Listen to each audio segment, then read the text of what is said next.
And Hannah prayed, and said, My heart rejoiceth in the Lord, mine horn is exalted in the Lord, my mouth is enlarged over mine enemies, because I rejoice in thy salvation. There is none holy as the Lord, for there is none beside thee, neither is there any rock like our God. Talk no more so exceeding proudly, let not arrogancy come out of your mouth, for the Lord is a God of knowledge, and by him actions are weighed. The bows of the mighty men are broken, and they that stumbled are girded with strength. They that were full have hired out themselves for bread, and they that were hungry ceased, so that the barren hath borne 7, and she that hath many children is waxed feeble.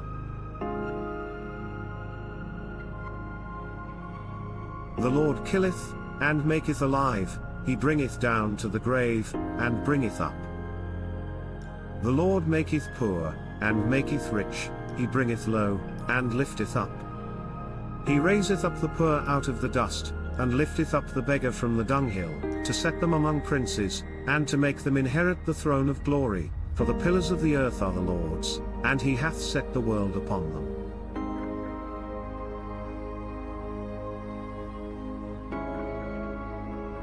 He will keep the feet of his saints, and the wicked shall be silent in darkness, for by strength shall no man prevail. The adversaries of the Lord shall be broken to pieces, out of heaven shall he thunder upon them, the Lord shall judge the ends of the earth, and he shall give strength unto his king, and exalt the horn of his anointed.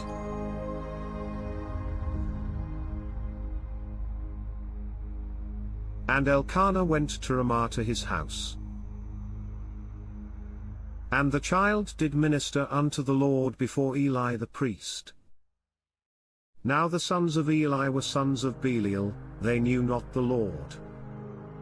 And the priest's custom with the people was, that, when any man offered sacrifice, the priest's servant came, while the flesh was in seething, with a flesh hook of 3 teeth in his hand, and he struck it into the pan, or kettle, or cauldron, or pot, all that the flesh hook brought up the priest took for himself.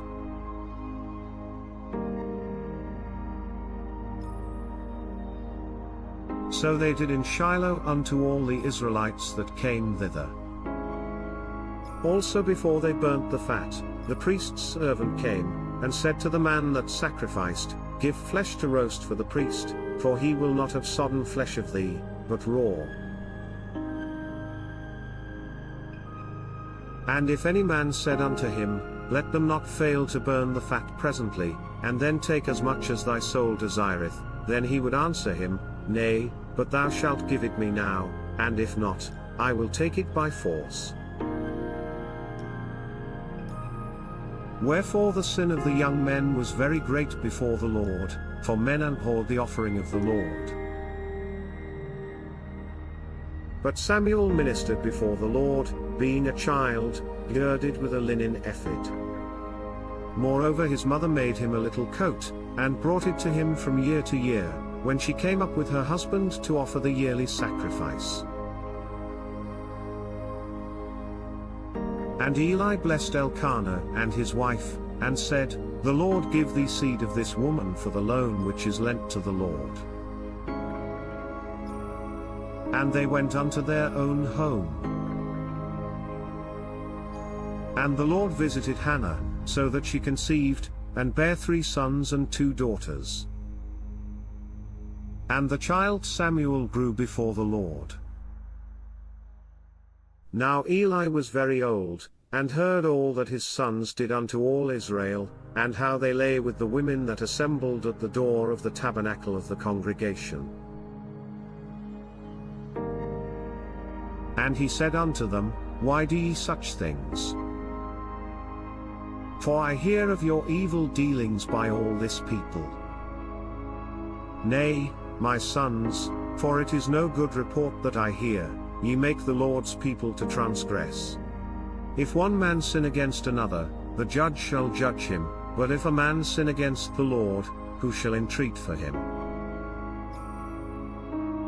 Notwithstanding they hearkened not unto the voice of their father, because the Lord would slay them. And the child Samuel grew on, and was in favor both with the Lord, and also with men. And there came a man of God unto Eli, and said unto him, Thus saith the Lord, Did I plainly appear unto the house of thy father, when they were in Egypt in Pharaoh's house? And did I choose him out of all the tribes of Israel to be my priest, to offer upon mine altar, to burn incense, to wear an ephod before me? And did I give unto the house of thy father all the offerings made by fire of the children of Israel? Wherefore kick ye at my sacrifice and at mine offering, which I have commanded in my habitation, and honourest thy sons above me, to make yourselves fat with the chiefest of all the offerings of Israel my people?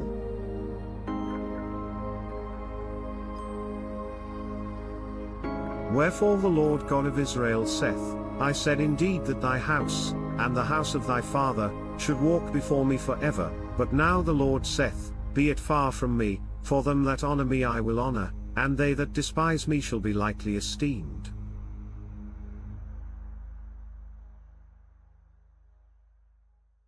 Behold, the days come, that I will cut off thine arm, and the arm of thy father's house, that there shall not be an old man in thine house.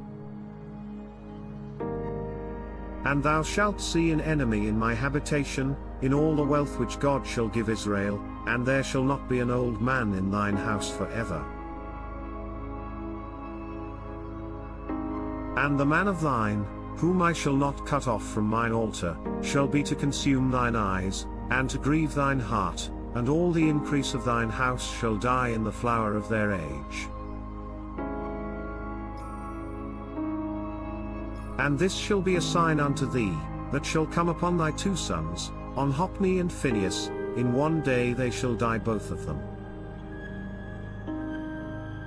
And I will raise me up a faithful priest, that shall do according to that which is in mine heart and in my mind, and I will build him a sure house, and he shall walk before mine anointed forever.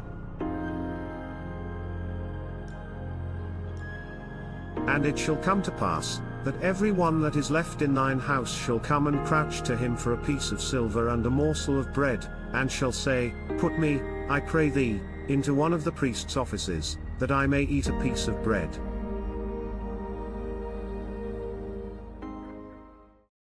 And the child Samuel ministered unto the Lord before Eli. And the word of the Lord was precious in those days, there was no open vision.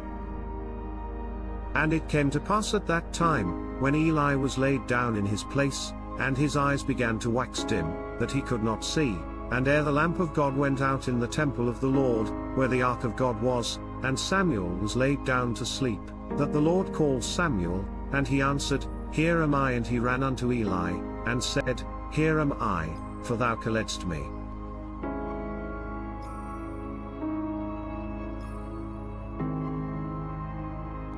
And he said, I called not, lie down again. And he went and lay down. And the Lord called yet again, Samuel. And Samuel arose and went to Eli, and said, Here am I, for thou didst call me. And he answered, I called not, my son, lie down again. Now Samuel did not yet know the Lord, neither was the word of the Lord yet revealed unto him. And the Lord called Samuel again the third time.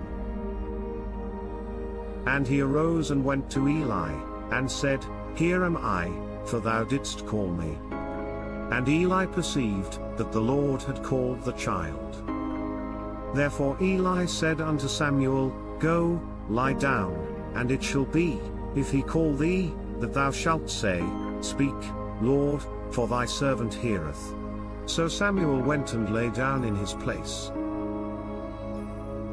And the Lord came, and stood, and called as at other times, Samuel, Samuel. Then Samuel answered, Speak, for thy servant heareth. And the Lord said to Samuel, Behold, I will do a thing in Israel, at which both the ears of every one that heareth it shall tingle. In that day I will perform against Eli all things which I have spoken concerning his house. When I begin, I will also make an end. For I have told him that I will judge his house forever for the iniquity which he knoweth, because his sons made themselves vile, and he restrained them not.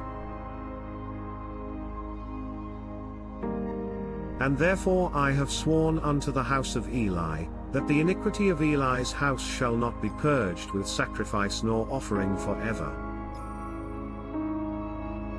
And Samuel lay until the morning, and opened the doors of the house of the Lord. And Samuel feared to show Eli the vision. Then Eli called Samuel, and said, Samuel, my son. And he answered, Here am I. And he said, What is the thing that the Lord hath said unto thee? I pray thee, hide it not from me. God do so to thee, and more also, if thou hide anything from me of all the things that he said unto thee. And Samuel told him every whit, and hid nothing from him. And he said, It is the Lord, let him do what seemeth him good. And Samuel grew, and the Lord was with him, and did let none of his words fall to the ground. And all Israel from Dan even to Beersheba knew that Samuel was established to be a prophet of the Lord. And the Lord appeared again in Shiloh, for the Lord revealed himself to Samuel in Shiloh by the word of the Lord. And the word of Samuel came to all Israel. Now Israel went out against the Philistines to battle, and pitched beside Ebenezer, and the Philistines pitched in Aphek.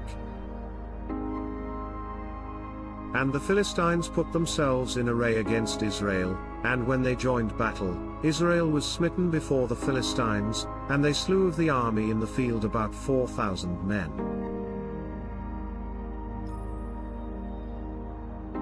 And when the people were come into the camp, the elders of Israel said, Wherefore hath the Lord smitten us today before the Philistines? Let us fetch the ark of the covenant of the Lord out of Shiloh unto us, that, when it cometh among us, it may save us out of the hand of our enemies. So the people sent to Shiloh, that they might bring from thence the ark of the covenant of the Lord of hosts, which dwelleth between the cherubims, and the two sons of Eli, Hophni and Phinehas, were there with the ark of the covenant of God.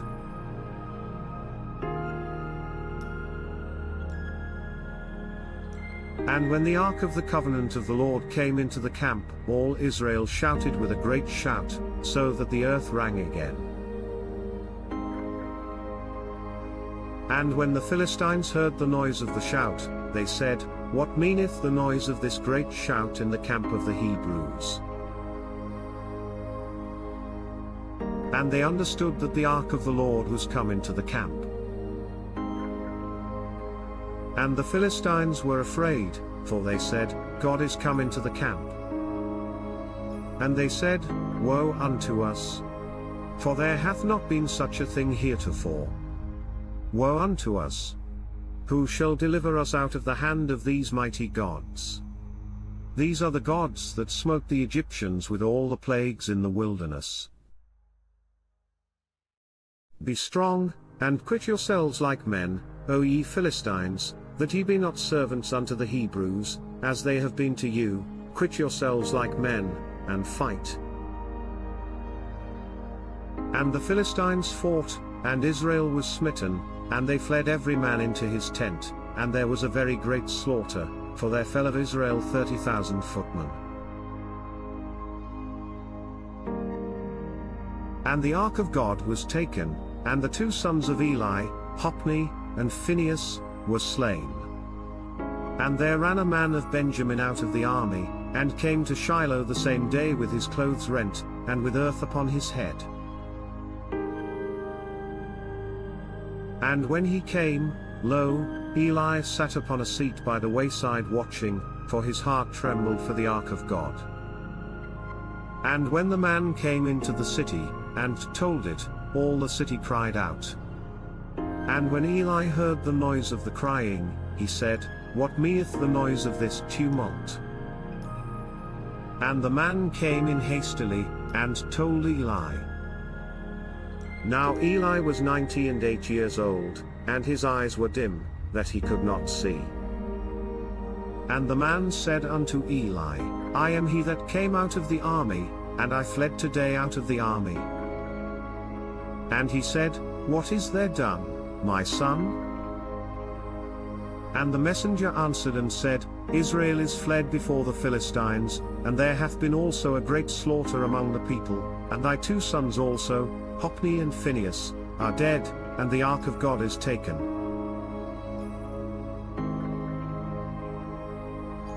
And it came to pass, when he made mention of the ark of God, that he fell from off the seat backward by the side of the gate, and his neck brake, and he died, for he was an old man, and heavy. And he had judged Israel 40 years. And his daughter-in-law, Phinehas' wife, was with child, near to be delivered, and when she heard the tidings that the ark of God was taken, and that her father-in-law and her husband were dead, she bowed herself and travailed, for her pains came upon her.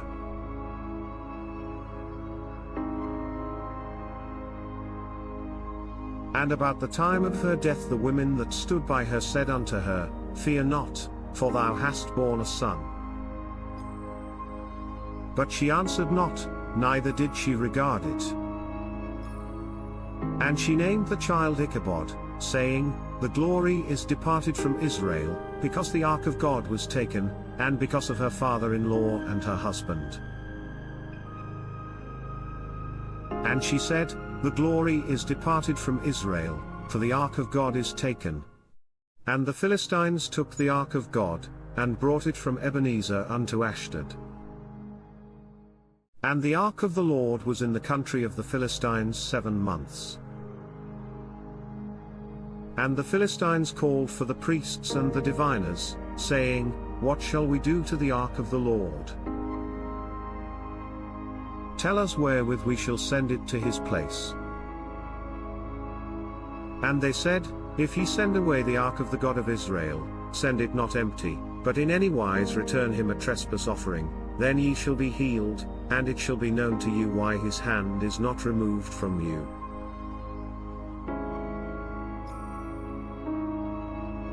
Then said they, What shall be the trespass offering which we shall return to him?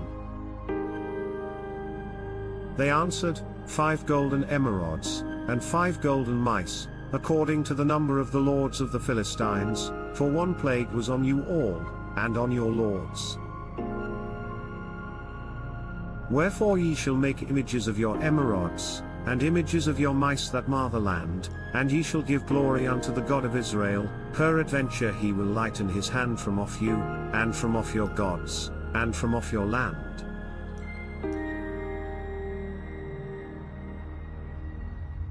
Wherefore then do ye harden your hearts, as the Egyptians and Pharaoh hardened their hearts?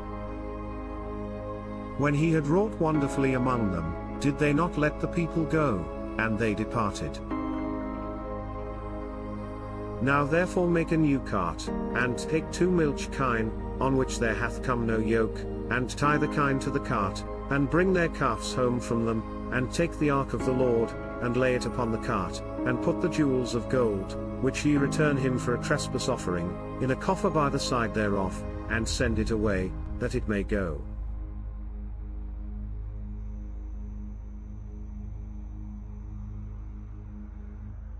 And see, if it goeth up by the way of his own coast to Bethshemesh, then he hath done us this great evil, but if not, then we shall know that it is not his hand that smote us, it was a chance that happened to us.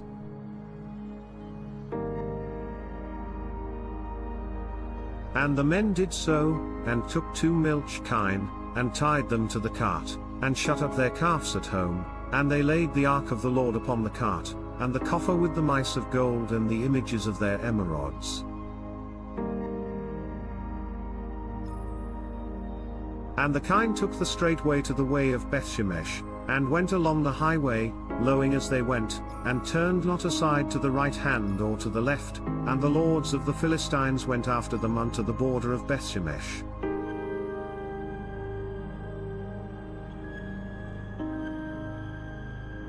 And they of Bethshemesh were reaping their wheat harvest in the valley, and they lifted up their eyes, and saw the ark, and rejoiced to see it. And the cart came into the field of Joshua, a Bethshemeti, and stood there, where there was a great stone, and they clave the wood of the cart, and offered the kine a burnt offering unto the Lord. And the Levites took down the ark of the Lord, and the coffer that was with it, wherein the jewels of gold were, and put them on the great stone, and the men of Bethshemesh offered burnt offerings and sacrificed sacrifices the same day unto the Lord.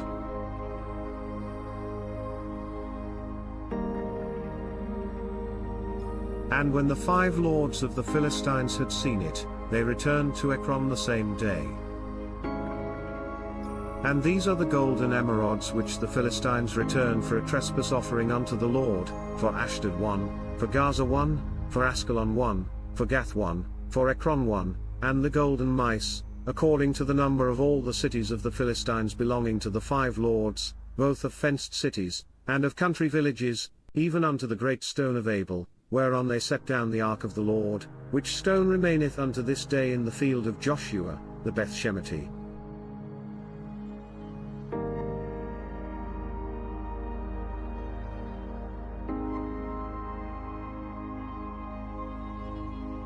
And he smote the men of Bethshemesh, because they had looked into the ark of the Lord, even he smote of the people 50,000 and 60 men, and the people lamented, because the Lord had smitten many of the people with a great slaughter.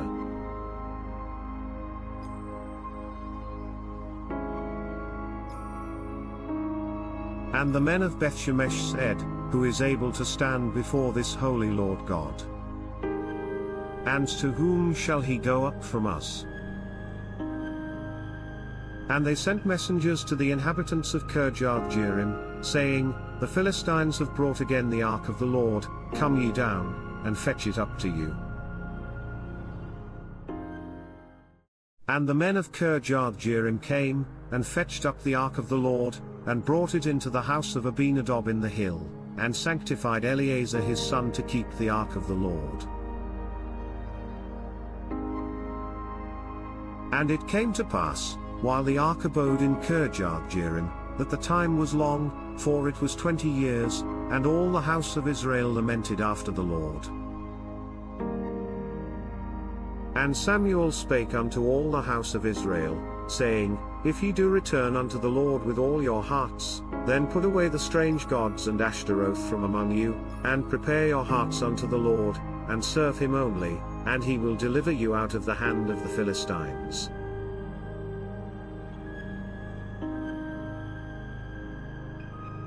Then the children of Israel did put away Baalim and Ashtaroth, and served the Lord only. And Samuel said, Gather all Israel to Mizpah, and I will pray for you unto the Lord. And they gathered together to Mizpah, and drew water, and poured it out before the Lord, and fasted on that day, and said there, We have sinned against the Lord. And Samuel judged the children of Israel in Mizpah. And when the Philistines heard that the children of Israel were gathered together to Mizpah, the lords of the Philistines went up against Israel. And when the children of Israel heard it, they were afraid of the Philistines. And the children of Israel said to Samuel, Cease not to cry unto the Lord our God for us, that he will save us out of the hand of the Philistines. And Samuel took a sucking lamb, and offered it for a burnt offering wholly unto the Lord, and Samuel cried unto the Lord for Israel, and the Lord heard him. And as Samuel was offering up the burnt offering, the Philistines drew near to battle against Israel, but the Lord thundered with a great thunder on that day upon the Philistines, and discomfited them, and they were smitten before Israel.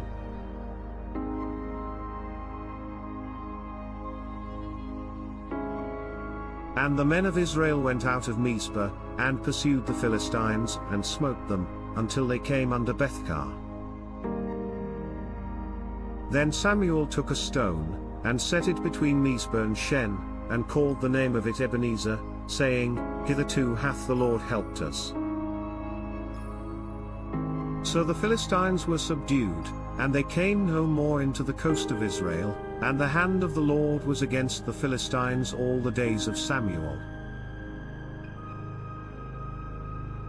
And the cities which the Philistines had taken from Israel were restored to Israel, from Ekron even unto Gath, and the coasts thereof did Israel deliver out of the hands of the Philistines. And there was peace between Israel and the Amorites. And Samuel judged Israel all the days of his life. And he went from year to year in circuit to Bethel, and Gilgal, and Mizpah, and judged Israel in all those places. And his return was to Ramah, for there was his house, and there he judged Israel, and there he built an altar unto the Lord. And it came to pass, when Samuel was old, that he made his sons judges over Israel. Now the name of his firstborn was Joel, and the name of his second, Abiah. They were judges in Beersheba. And his sons walked not in his ways, but turned aside after lucre, and took bribes, and perverted judgment. Then all the elders of Israel gathered themselves together, and came to Samuel unto Ramah, and said unto him, Behold, thou art old, and thy sons walk not in thy ways, now make us a king to judge us like all the nations. But the thing displeased Samuel, when they said, Give us a king to judge us. And Samuel prayed unto the Lord. And the Lord said unto Samuel, Hearken unto the voice of the people in all that they say unto thee, for they have not rejected thee, but they have rejected me, that I should not reign over them.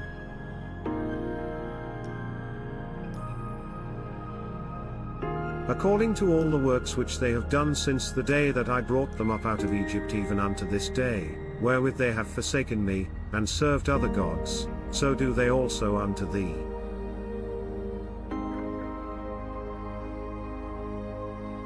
Now therefore hearken unto their voice, howbeit yet protest solemnly unto them, and show them the manner of the king that shall reign over them. And Samuel told all the words of the Lord unto the people that asked of him a king. And he said, This will be the manner of the king that shall reign over you. He will take your sons, and appoint them for himself, for his chariots, and to be his horsemen, and some shall run before his chariots. And he will appoint him captains over thousands, and captains over fifties, and will set them to ear his ground, and to reap his harvest, and to make his instruments of war, and instruments of his chariots. And he will take your daughters to be confectionaries, and to be cooks, and to be bakers. And he will take your fields, and your vineyards, and your oliveyards, even the best of them, and give them to his servants. And he will take the tenth of your seed, and of your vineyards, and give to his officers, and to his servants. And he will take your menservants, and your maidservants, and your goodliest young men, and your asses, and put them to his work. He will take the tenth of your sheep, and ye shall be his servants. And ye shall cry out in that day because of your king which ye shall have chosen you, and the Lord will not hear you in that day. Nevertheless the people refused to obey the voice of Samuel, and they said, Nay, but we will have a king over us, that we also may be like all the nations, and that our king may judge us, and go out before us, and fight our battles. And Samuel heard all the words of the people, and he rehearsed them in the ears of the Lord. And the Lord said to Samuel, Hearken unto their voice, and make them a king. And Samuel said unto the men of Israel, Go ye every man unto his city. Now there was a man of Benjamin, whose name was Kish, the son of Abiel, the son of Zerah, the son of Bechorat, the son of Aphiah, a Benjamite, a mighty man of power.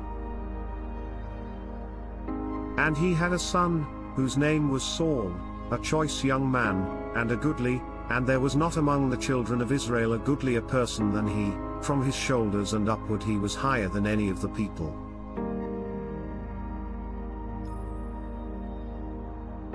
And the asses of Kish, Saul's father, were lost.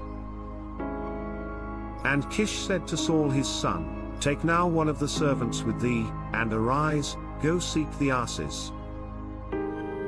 And he passed through Mount Ephraim, and passed through the land of Shalisha, but they found them not. Then they passed through the land of Shalim, and there they were not. And he passed through the land of the Benjamites, but they found them not.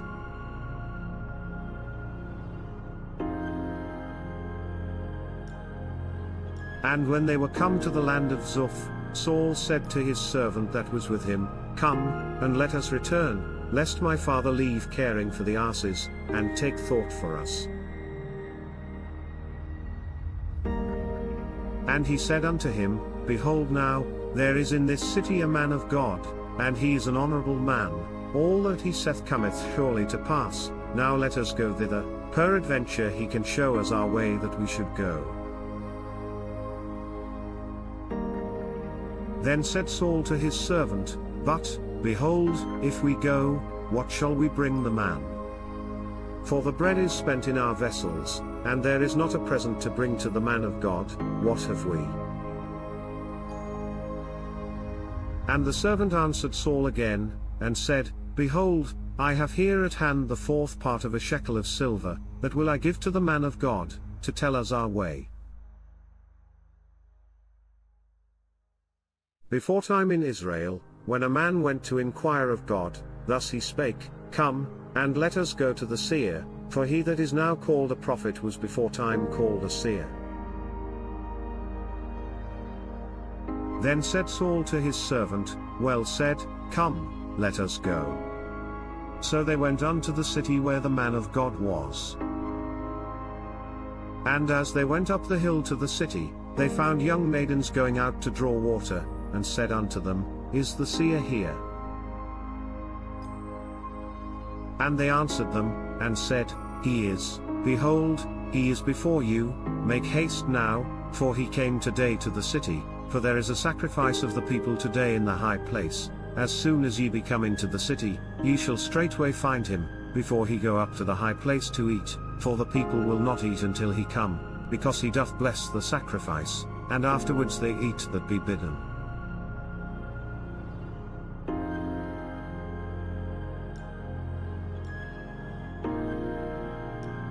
Now therefore get you up, for about this time ye shall find him. And they went up into the city, and when they were come into the city, behold, Samuel came out against them, for to go up to the high place. Now the Lord had told Samuel in his ear a day before Saul came, saying, Tomorrow about this time I will send thee a man out of the land of Benjamin, and thou shalt anoint him to be captain over my people Israel, that he may save my people out of the hand of the Philistines, for I have looked upon my people, because their cry is come unto me.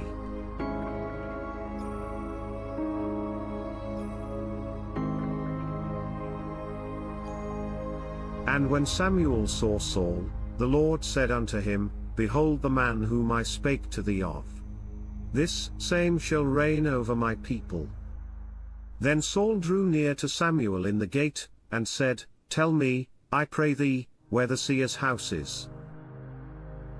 And Samuel answered Saul, and said, I am the seer, go up before me unto the high place, for ye shall eat with me today, and tomorrow I will let thee go, and will tell thee all that is in thine heart. And as for thine asses that were lost 3 days ago, set not thy mind on them, for they are found. And on whom is all the desire of Israel? Is it not on thee, and on all thy father's house? And Saul answered and said, Am not I a Benjamite, of the smallest of the tribes of Israel? And my family the least of all the families of the tribe of Benjamin. Wherefore then speakest thou so to me? And Samuel took Saul and his servant, and brought them into the parlor, and made them sit in the chiefest place among them that were bidden, which were about 30 persons. And Samuel said unto the cook, Bring the portion which I gave thee, of which I said unto thee, Set it by thee. And the cook took up the shoulder, and that which was upon it, and set it before Saul. And Samuel said, Behold that which is left. Set it before thee, and eat, for unto this time hath it been kept for thee since I said, I have invited the people. So Saul did eat with Samuel that day. And when they were come down from the high place into the city, Samuel communed with Saul upon the top of the house. And they arose early, and it came to pass about the spring of the day, that Samuel called Saul to the top of the house, saying, Up, that I may send thee away. And Saul arose, and they went out both of them, he and Samuel, abroad. And as they were going down to the end of the city, Samuel said to Saul, Bid the servant pass on before us, and he passed on, but stand thou still a while, that I may show thee the word of God. Then Samuel took a vial of oil, and poured it upon his head, and kissed him, and said, Is it not because the Lord hath anointed thee to be captain over his inheritance? When thou art departed from me today, then thou shalt find 2 men by Rachel's sepulchre in the border of Benjamin at Zelzah, and they will say unto thee, The asses which thou wentest to seek are found, and, lo, thy father hath left the care of the asses, and sorroweth for you, saying, What shall I do for my son?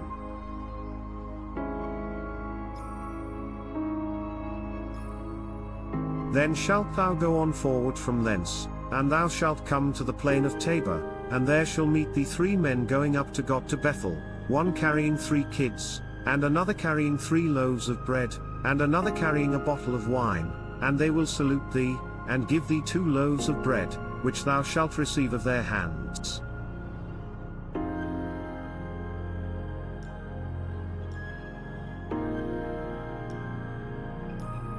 After that thou shalt come to the hill of God, where is the garrison of the Philistines, and it shall come to pass, when thou art come thither to the city, that thou shalt meet a company of prophets coming down from the high place with a psaltery, and a tabret, and a pipe, and a harp, before them, and they shall prophesy, and the Spirit of the Lord will come upon thee, and thou shalt prophesy with them, and shalt be turned into another man.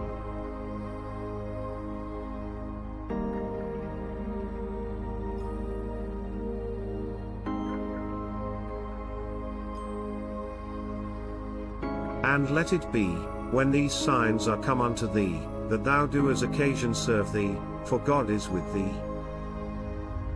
And thou shalt go down before me to Gilgal, and, behold, I will come down unto thee, to offer burnt offerings, and to sacrifice sacrifices of peace offerings. 7 days shalt thou tarry, till I come to thee, and show thee what thou shalt do.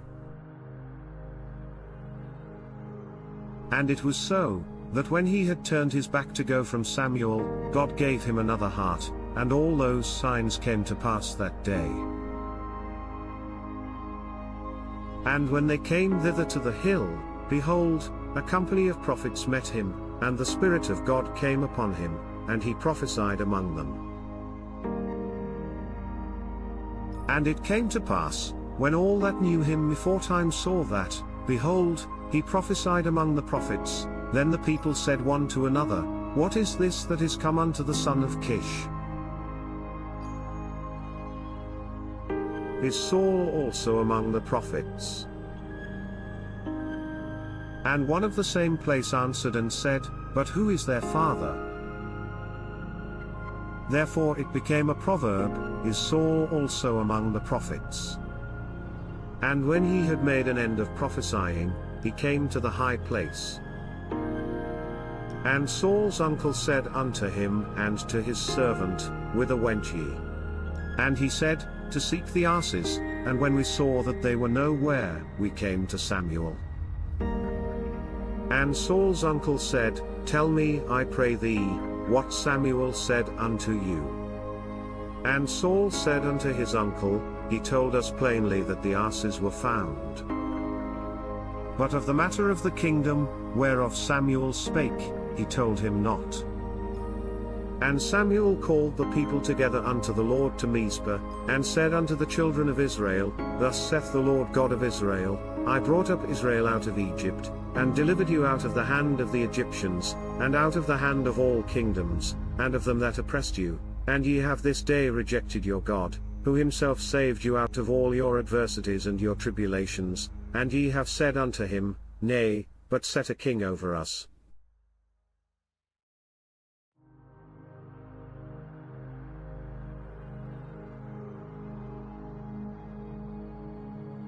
Now therefore present yourselves before the Lord by your tribes, and by your thousands. And when Samuel had caused all the tribes of Israel to come near, the tribe of Benjamin was taken. When he had caused the tribe of Benjamin to come near by their families, the family of Motri was taken, and Saul the son of Kish was taken, and when they sought him, he could not be found. Therefore they inquired of the Lord further, if the man should yet come thither. And the Lord answered, Behold, he hath hid himself among the stuff. And they ran and fetched him thence, and when he stood among the people, he was higher than any of the people from his shoulders and upward. And Samuel said to all the people, See ye him whom the Lord hath chosen, that there is none like him among all the people. And all the people shouted, and said, God save the king. Then Samuel told the people the manner of the kingdom, and wrote it in a book, and laid it up before the Lord. And Samuel sent all the people away, every man to his house. And Saul also went home to Gibeah, and there went with him a band of men, whose hearts God had touched. But the children of Belial said, How shall this man save us? And they despised him, and brought him no presents. But he held his peace. Then Nahash the Ammonite came up, and encamped against Jabes-Gilead, and all the men of Jabesh said unto Nahash, Make a covenant with us, and we will serve thee. And Nahash the Ammonite answered them, On this condition will I make a covenant with you, that I may thrust out all your right eyes, and lay it for a reproach upon all Israel. And the elders of Jabesh said unto him, Give us 7 days' respite, that we may send messengers unto all the coasts of Israel, and then, if there be no man to save us, we will come out to thee. Then came the messengers to Gibeah of Saul, and told the tidings in the ears of the people, and all the people lifted up their voices, and wept. And, behold, Saul came after the herd out of the field, and Saul said, What aileth the people that they weep? And they told him the tidings of the men of Jabesh. And the Spirit of God came upon Saul when he heard those tidings, and his anger was kindled greatly. And he took a yoke of oxen, and hewed them in pieces, and sent them throughout all the coasts of Israel by the hands of messengers, saying, Whosoever cometh not forth after Saul and after Samuel, so shall it be done unto his oxen. And the fear of the Lord fell on the people, and they came out with one consent. And when he numbered them in Bezek, the children of Israel were 300,000, and the men of Judah 30,000. And they said unto the messengers that came, Thus shall ye say unto the men of Jabes, Tomorrow, by that time the sun be hot, ye shall have help. And the messengers came and showed it to the men of Jabesh, and they were glad. Therefore the men of Jabesh said, Tomorrow we will come out unto you, and ye shall do with us all that seemeth good unto you. And it was so on the morrow, that Saul put the people in 3 companies, and they came into the midst of the host in the morning watch, and slew the Ammonites until the heat of the day, and it came to pass, that they which remained were scattered, so that 2 of them were not left together.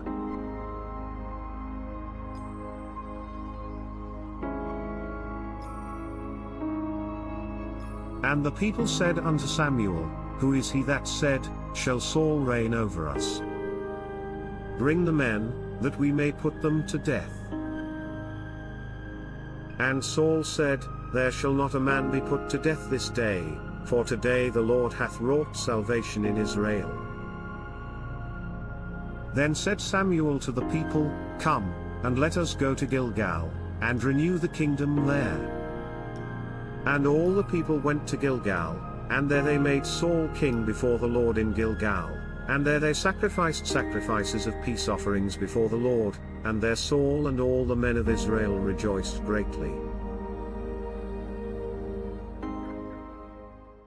And Samuel said unto all Israel, Behold, I have hearkened unto your voice in all that ye said unto me, and have made a king over you. And now, behold, the king walketh before you, and I am old and grey-headed, and, behold, my sons are with you, and I have walked before you from my childhood unto this day. Behold, here I am, witness against me before the Lord, and before his anointed, whose ox have I taken? Or whose ass have I taken? Or whom have I defrauded? Whom have I oppressed? Or of whose hand have I received any bribe to blind mine eyes therewith? And I will restore it you. And they said, Thou hast not defrauded us, nor oppressed us, neither hast thou taken aught of any man's hand. And he said unto them, The Lord is witness against you, and his anointed is witness this day, that ye have not found aught in my hand. And they answered, He is witness. And Samuel said unto the people, It is the Lord that advanced Moses and Aaron, and that brought your fathers up out of the land of Egypt. Now therefore stand still, that I may reason with you before the Lord of all the righteous acts of the Lord, which he did to you and to your fathers. When Jacob was come into Egypt, and your fathers cried unto the Lord, then the Lord sent Moses and Aaron, which brought forth your fathers out of Egypt, and made them dwell in this place. And when they forgat the Lord their God, he sold them into the hand of Sisera, captain of the host of Hazor, and into the hand of the Philistines, and into the hand of the king of Moab, and they fought against them.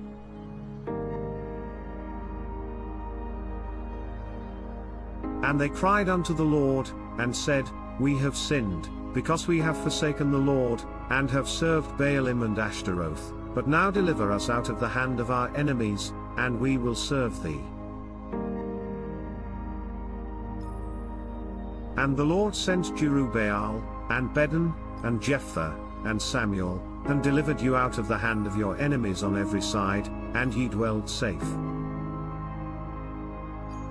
And when ye saw that Nachash the king of the children of Ammon came against you, ye said unto me, Nay, but a king shall reign over us, when the Lord your God was your king.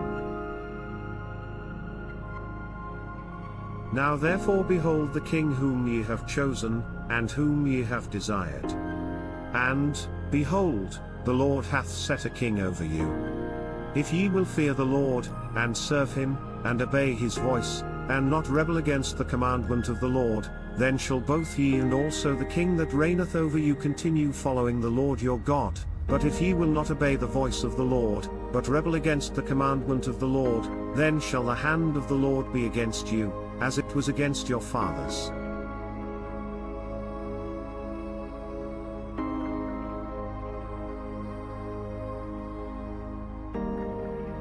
Now therefore stand and see this great thing, which the Lord will do before your eyes.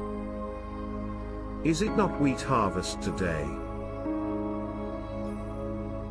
I will call unto the Lord, and he shall send thunder and rain, that ye may perceive and see that your wickedness is great, which ye have done in the sight of the Lord, in asking you a king.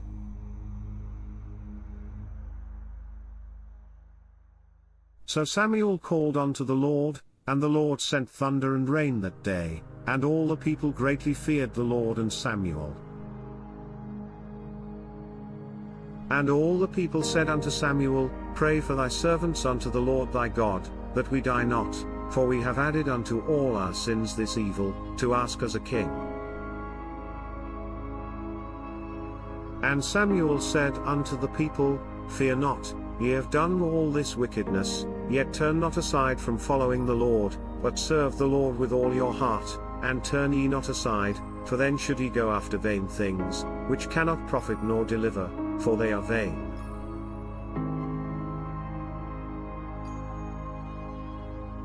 For the Lord will not forsake his people for his great name's sake, because it hath pleased the Lord to make you his people.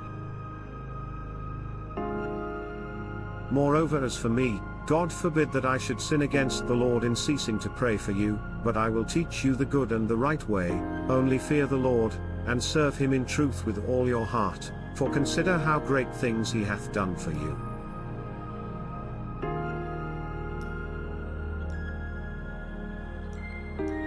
But if ye shall still do wickedly, ye shall be consumed, both ye and your king.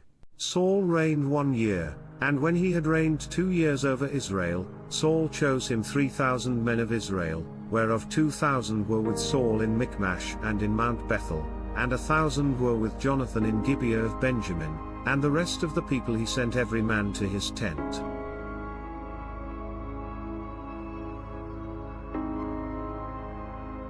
And Jonathan smote the garrison of the Philistines that was in Geba, and the Philistines heard of it. And Saul blew the trumpet throughout all the land, saying, Let the Hebrews hear. And all Israel heard say that Saul had smitten a garrison of the Philistines, and that Israel also was had in abomination with the Philistines. And the people were called together after Saul to Gilgal. And the Philistines gathered themselves together to fight with Israel, 30,000 chariots, and 6,000 horsemen, and people as the sand which is on the seashore in multitude, and they came up, and pitched in Michmash, eastward from Bethaven.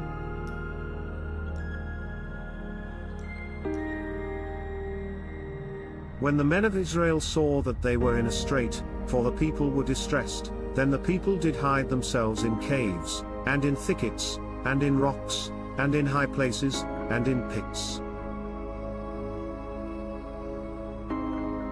And some of the Hebrews went over Jordan to the land of Gad and Gilead. As for Saul, he was yet in Gilgal, and all the people followed him trembling. And he tarried 7 days, according to the set time that Samuel had appointed, but Samuel came not to Gilgal, and the people were scattered from him. And Saul said, Bring hither a burnt offering to me, and peace offerings. And he offered the burnt offering. And it came to pass, that as soon as he had made an end of offering the burnt offering, behold, Samuel came, and Saul went out to meet him, that he might salute him.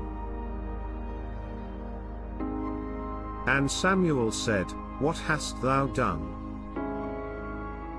And Saul said, Because I saw that the people were scattered from me, and that thou camest not within the days appointed, and that the Philistines gathered themselves together at Michmash, therefore said I, the Philistines will come down now upon me to Gilgal, and I have not made supplication unto the Lord. I forced myself therefore, and offered a burnt offering.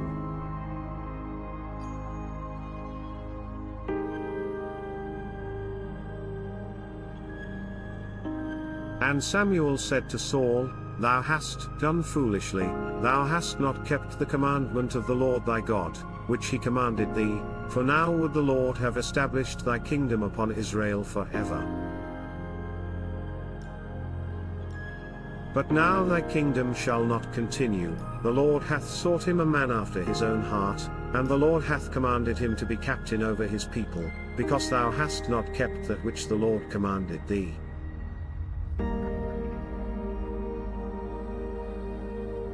And Samuel arose, and gat him up from Gilgal unto Gibeah of Benjamin. And Saul numbered the people that were present with him, about 600 men. And Saul, and Jonathan his son, and the people that were present with them, abode in Gibeah of Benjamin, but the Philistines encamped in Michmash. And the spoilers came out of the camp of the Philistines in 3 companies, one company turned unto the way that leadeth to Ophrah, unto the land of Shual, and another company turned the way to Bethhoron, and another company turned to the way of the border that looketh to the valley of Zeboim toward the wilderness.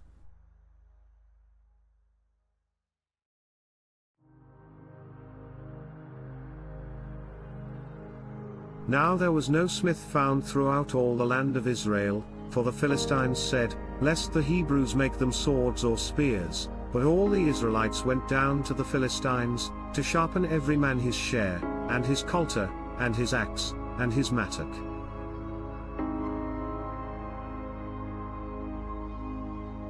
Yet they had a file for the mattocks, and for the coulters, and for the forks, and for the axes, and to sharpen the goads. So it came to pass in the day of battle, that there was neither sword nor spear found in the hand of any of the people that were with Saul and Jonathan, but with Saul and with Jonathan his son was there found.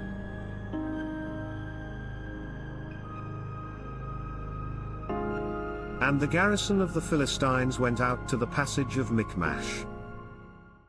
Now it came to pass upon a day, that Jonathan the son of Saul said unto the young man that bare his armor, Come, and let us go over to the Philistines' garrison, that is on the other side.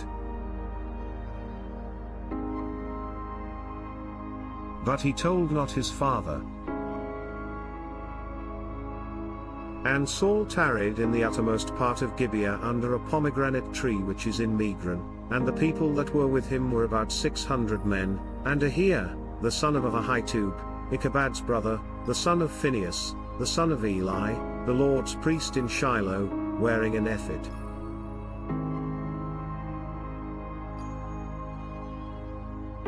And the people knew not that Jonathan was gone. And between the passages, by which Jonathan sought to go over unto the Philistines' garrison, there was a sharp rock on the one side, and a sharp rock on the other side, and the name of the one was Bozez, and the name of the other Seneh.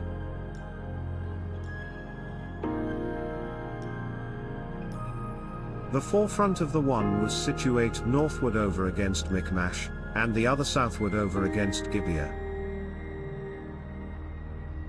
And Jonathan said to the young man that bare his armor, Come, and let us go over unto the garrison of these uncircumcised, it may be that the Lord will work for us, for there is no restraint to the Lord to save by many or by few.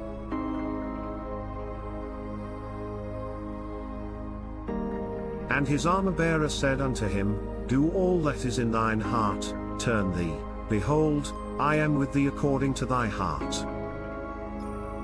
Then said Jonathan, Behold, we will pass over unto these men, and we will discover ourselves unto them.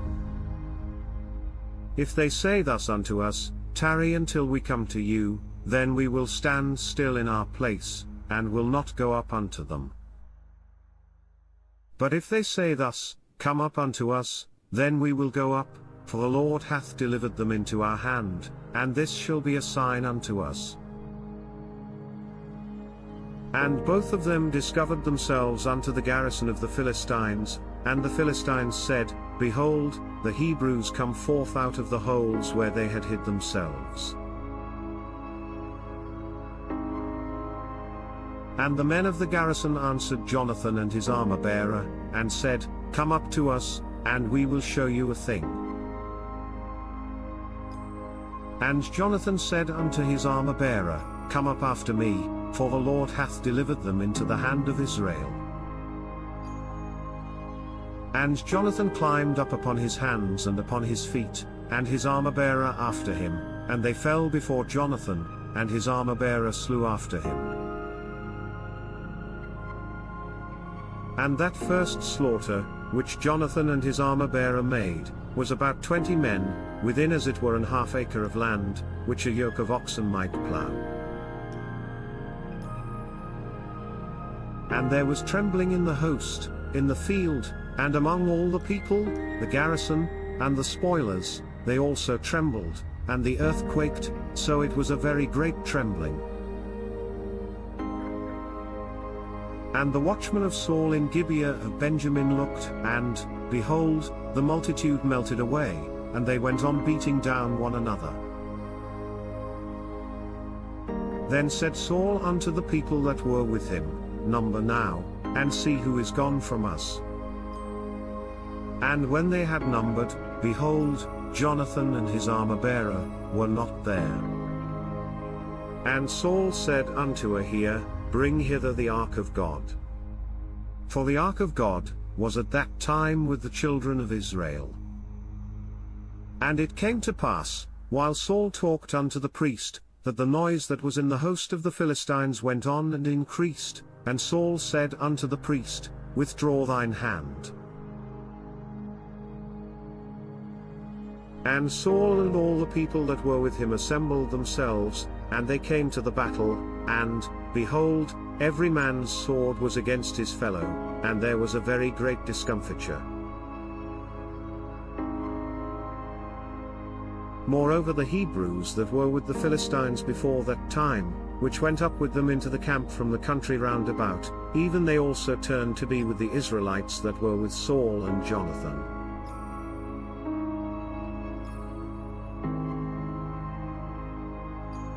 Likewise all the men of Israel which had hid themselves in Mount Ephraim, when they heard that the Philistines fled, even they also followed hard after them in the battle. So the Lord saved Israel that day, and the battle passed over unto Bethaven.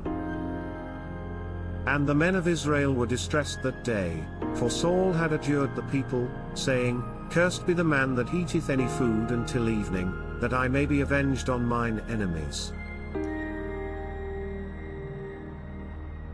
So none of the people tasted any food. And all they of the land came to a wood, and there was honey upon the ground. And when the people were come into the wood, behold, the honey dropped, but no man put his hand to his mouth, for the people feared the oath.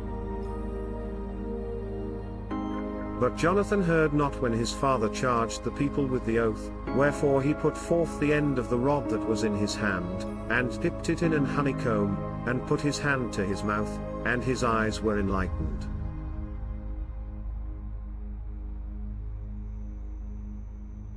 Then answered one of the people, and said, Thy father strictly charged the people with an oath, saying, Cursed be the man that eateth any food this day. And the people were faint. Then said Jonathan, My father hath troubled the land, see, I pray you, how mine eyes have been enlightened, because I tasted a little of this honey. How much more, if haply the people had eaten freely today of the spoil of their enemies which they found? For had there not been now a much greater slaughter among the Philistines? And they smote the Philistines that day from Michmash to Aijalon, and the people were very faint. And the people flew upon the spoil, and took sheep, and oxen, and calves, and slew them on the ground, and the people did eat them with the blood. Then they told Saul, saying, Behold, the people sin against the Lord, in that they eat with the blood. And he said, Ye have transgressed, roll a great stone unto me this day.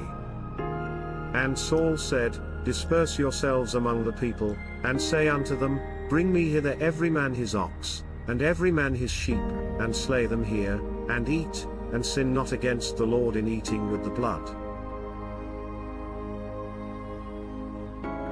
And all the people brought every man his ox with him that night, and slew them there.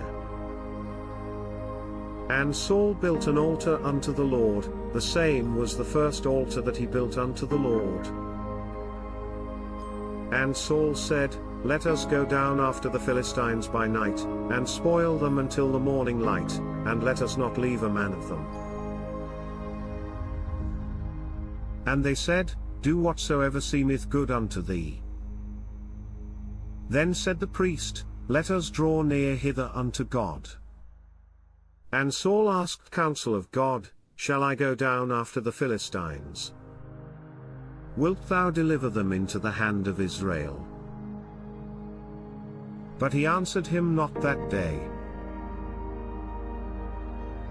And Saul said, Draw ye near hither, all the chief of the people, and know and see wherein this sin hath been this day. For, as the Lord liveth, which saveth Israel, though it be in Jonathan my son, he shall surely die. But there was not a man among all the people that answered him. Then said he unto all Israel, Be ye on one side, and I and Jonathan my son will be on the other side.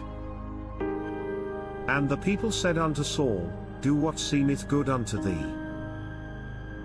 Therefore Saul said unto the Lord God of Israel, Give a perfect lot.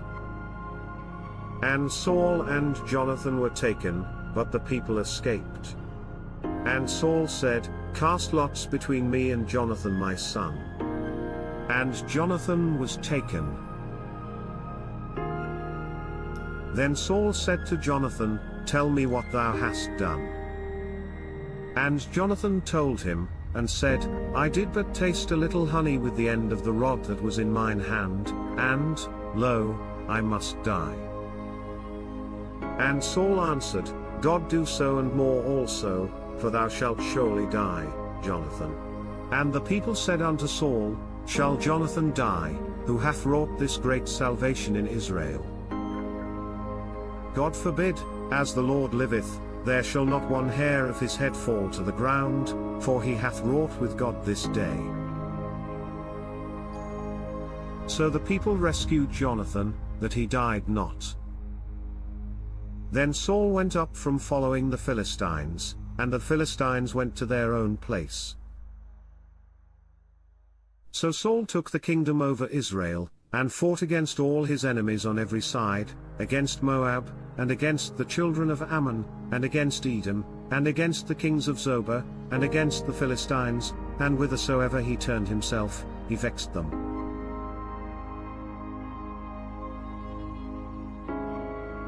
And he gathered an host, and smote the Amalekites, and delivered Israel out of the hands of them that spoiled them. Now the sons of Saul were Jonathan, and Isui, and Melchishua, and the names of his two daughters were these, the name of the firstborn Merab, and the name of the younger Michal, and the name of Saul's wife was Ahinoam, the daughter of Ahimaaz, and the name of the captain of his host was Abner, the son of Ner, Saul's uncle.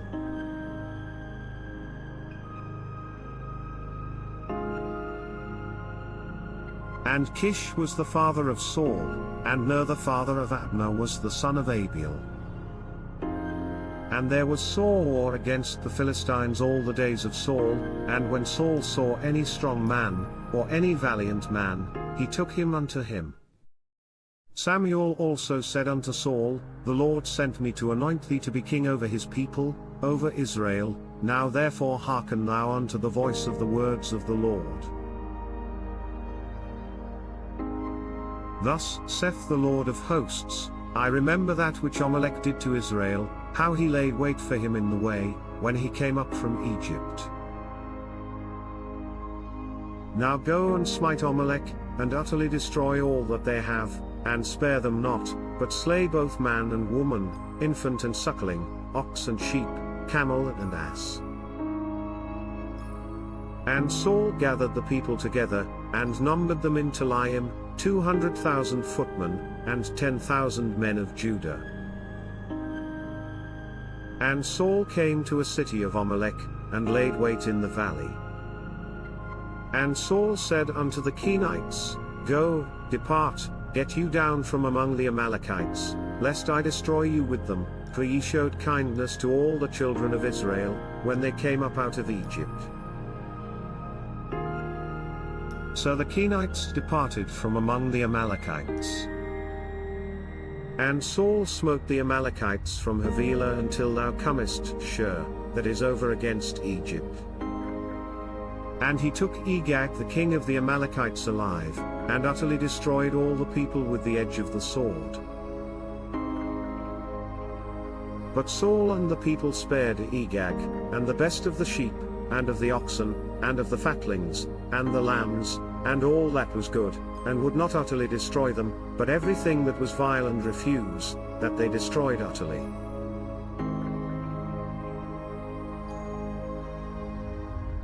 Then came the word of the Lord unto Samuel, saying, It repenteth me that I have set up Saul to be king, for he is turned back from following me, and hath not performed my commandments. And it grieved Samuel, and he cried unto the Lord all night. And when Samuel rose early to meet Saul in the morning, it was told Samuel, saying, Saul came to Carmel, and, behold, he set him up a place, and is gone about, and passed on, and gone down to Gilgal.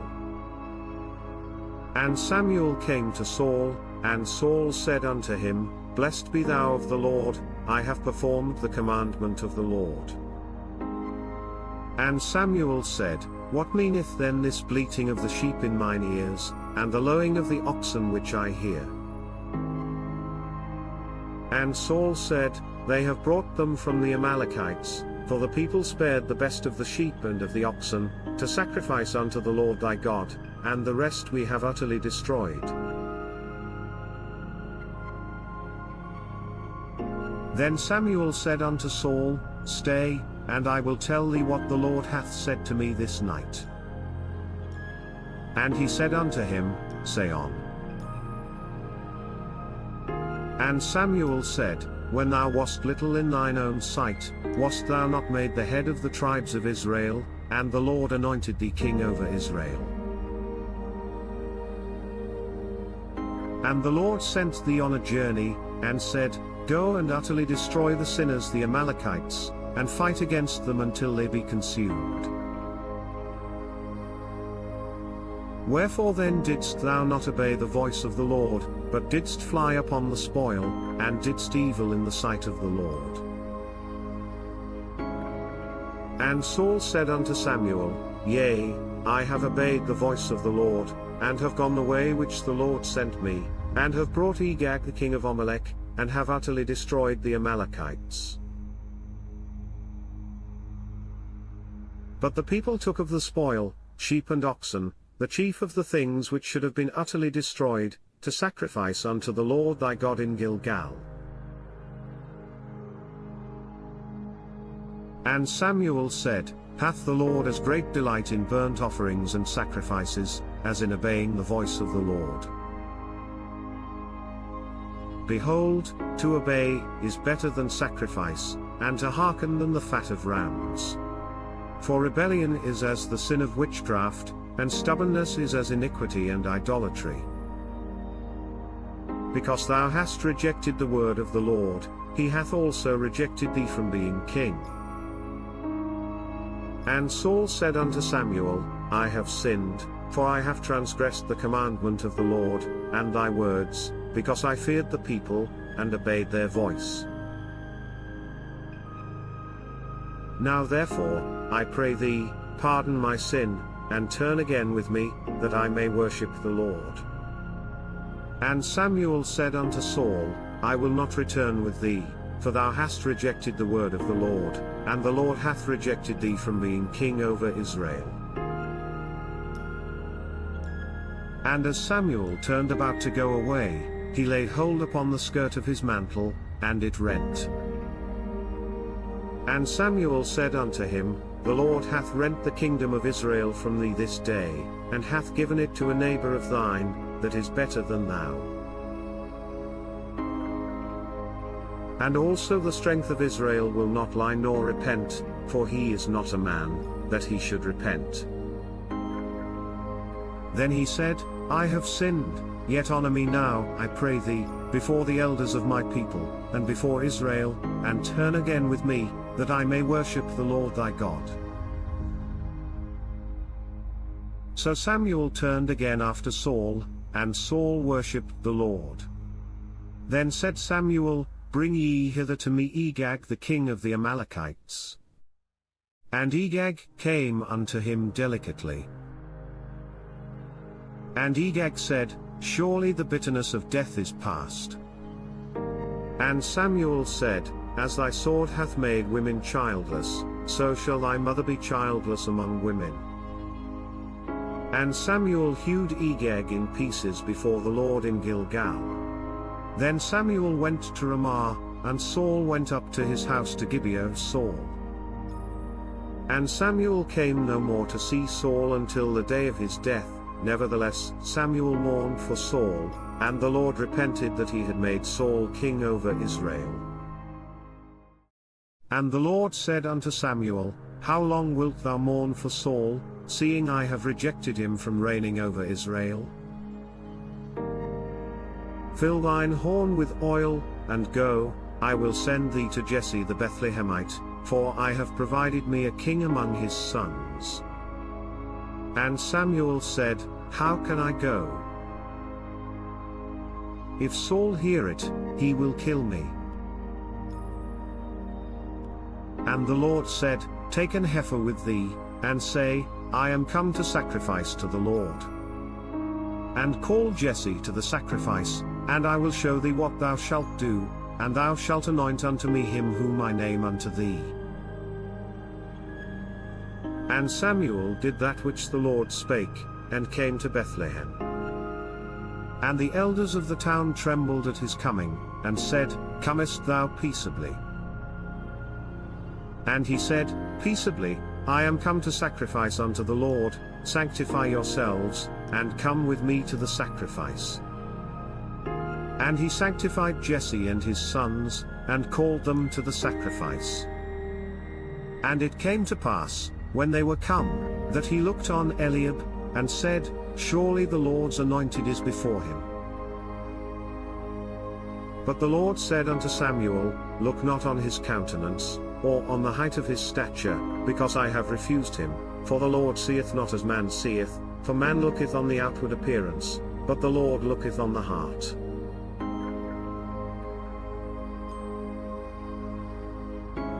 Then Jesse called Abinadab, and made him pass before Samuel. And he said, Neither hath the Lord chosen this. Then Jesse made Shammah to pass by. And he said, Neither hath the Lord chosen this. Again, Jesse made 7 of his sons to pass before Samuel. And Samuel said unto Jesse, The Lord hath not chosen these. And Samuel said unto Jesse, Are here all thy children? And he said, There remaineth yet the youngest, and, behold, he keepeth the sheep. And Samuel said unto Jesse, Send and fetch him, for we will not sit down till he come hither. And he sent, and brought him in. Now he was ruddy, and withal of a beautiful countenance, and goodly to look to. And the Lord said, Arise, anoint him, for this is he. Then Samuel took the horn of oil, and anointed him in the midst of his brethren, and the Spirit of the Lord came upon David from that day forward. So Samuel rose up, and went to Ramah. But the Spirit of the Lord departed from Saul, and an evil spirit from the Lord troubled him. And Saul's servants said unto him, Behold now, an evil spirit from God troubleth thee. Let our Lord now command thy servants, which are before thee, to seek out a man, who is a cunning player on an harp, and it shall come to pass, when the evil spirit from God is upon thee, that he shall play with his hand, and thou shalt be well.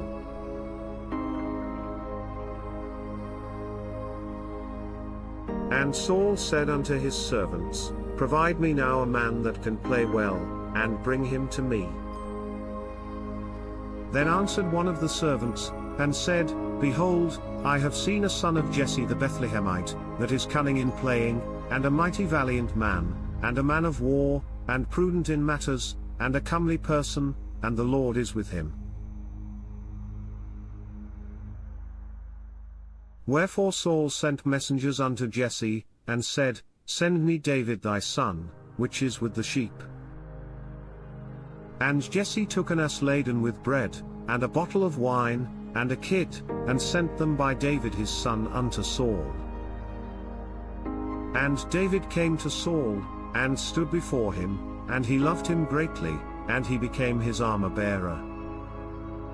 And Saul sent to Jesse, saying, Let David, I pray thee, stand before me, for he hath found favor in my sight. And it came to pass, when the evil spirit from God was upon Saul, that David took an harp, and played with his hand, so Saul was refreshed, and was well, and the evil spirit departed from him. In the beginning God created the heaven and the earth. Now the Philistines gathered together their armies to battle, and were gathered together at Shochoh, which belongeth to Judah, and pitched between Shochoh and Azekah, in Ephesdammim. And Saul and the men of Israel were gathered together, and pitched by the valley of Elah, and set the battle in array against the Philistines. And the Philistines stood on a mountain on the one side, and Israel stood on a mountain on the other side, and there was a valley between them. And there went out a champion out of the camp of the Philistines, named Goliath, of Gath, whose height was 6 cubits and a span. And he had an helmet of brass upon his head, and he was armed with a coat of mail, and the weight of the coat was 5,000 shekels of brass. And he had greaves of brass upon his legs, and a target of brass between his shoulders. And the staff of his spear was like a weaver's beam, and his spear's head weighed 600 shekels of iron, and one bearing a shield went before him. And he stood and cried unto the armies of Israel, and said unto them, Why are ye come out to set your battle in array? Am not I a Philistine, and ye servants to Saul? Choose you a man for you, and let him come down to me. If he be able to fight with me, and to kill me, then will we be your servants, but if I prevail against him, and kill him, then shall ye be our servants, and serve us. And the Philistines said, I defy the armies of Israel this day, give me a man, that we may fight together.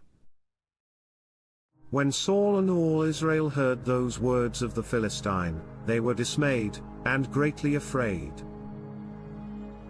Now David was the son of that Ephrathite of Bethlehem Judah, whose name was Jesse, and he had 8 sons, and the man went among men for an old man in the days of Saul. And the 3 eldest sons of Jesse went and followed Saul to the battle, and the names of his 3 sons that went to the battle were Eliab the firstborn, and next unto him Abinadab, and the third Shammah. And David was the youngest, and the 3 eldest followed Saul. But David went and returned from Saul to feed his father's sheep at Bethlehem.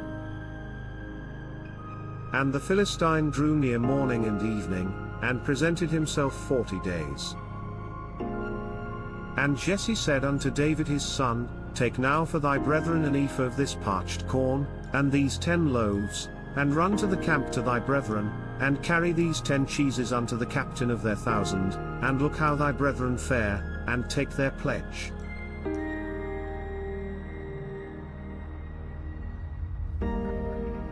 Now Saul, and they, and all the men of Israel, were in the valley of Elah, fighting with the Philistines. And David rose up early in the morning, and left the sheep with a keeper, and took, and went, as Jesse had commanded him, and he came to the trench, as the host was going forth to the fight, and shouted for the battle. For Israel and the Philistines had put the battle in array, army against army. And David left his carriage in the hand of the keeper of the carriage, and ran into the army, and came and saluted his brethren.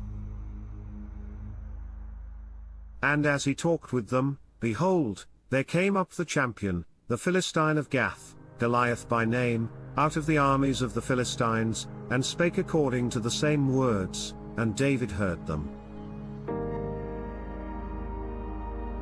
And all the men of Israel, when they saw the man, fled from him, and were sore afraid. And the men of Israel said, Have ye seen this man that is come up? Surely to defy Israel is he come up, and it shall be, that the man who killeth him, the king will enrich him with great riches, and will give him his daughter, and make his father's house free in Israel. And David spake to the men that stood by him, saying, What shall be done to the man that killeth this Philistine, and taketh away the reproach from Israel? For who is this uncircumcised Philistine, that he should defy the armies of the living God? And the people answered him after this manner, saying, So shall it be done to the man that killeth him. And Eliab his eldest brother heard when he spake unto the men, and Eliab's anger was kindled against David, and he said, Why camest thou down hither? And with whom hast thou left those few sheep in the wilderness? I know thy pride, and the naughtiness of thine heart, for thou art come down that thou mightest see the battle. And David said, What have I now done? Is there not a cause? And he turned from him toward another, and spake after the same manner, and the people answered him again after the former manner. And when the words were heard which David spake, they rehearsed them before Saul, and he sent for him. And David said to Saul, Let no man's heart fail because of him, thy servant will go and fight with this Philistine. And Saul said to David, Thou art not able to go against this Philistine to fight with him, for thou art but a youth, and he a man of war from his youth. And David said unto Saul, Thy servant kept his father's sheep, and there came a lion, and a bear, and took a lamb out of the flock, and I went out after him, and smote him, and delivered it out of his mouth, and when he arose against me, I caught him by his beard, and smote him, and slew him.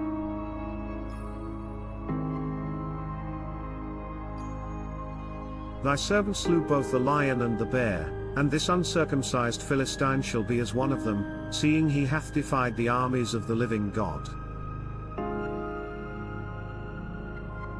David said moreover, The Lord that delivered me out of the paw of the lion, and out of the paw of the bear, he will deliver me out of the hand of this Philistine.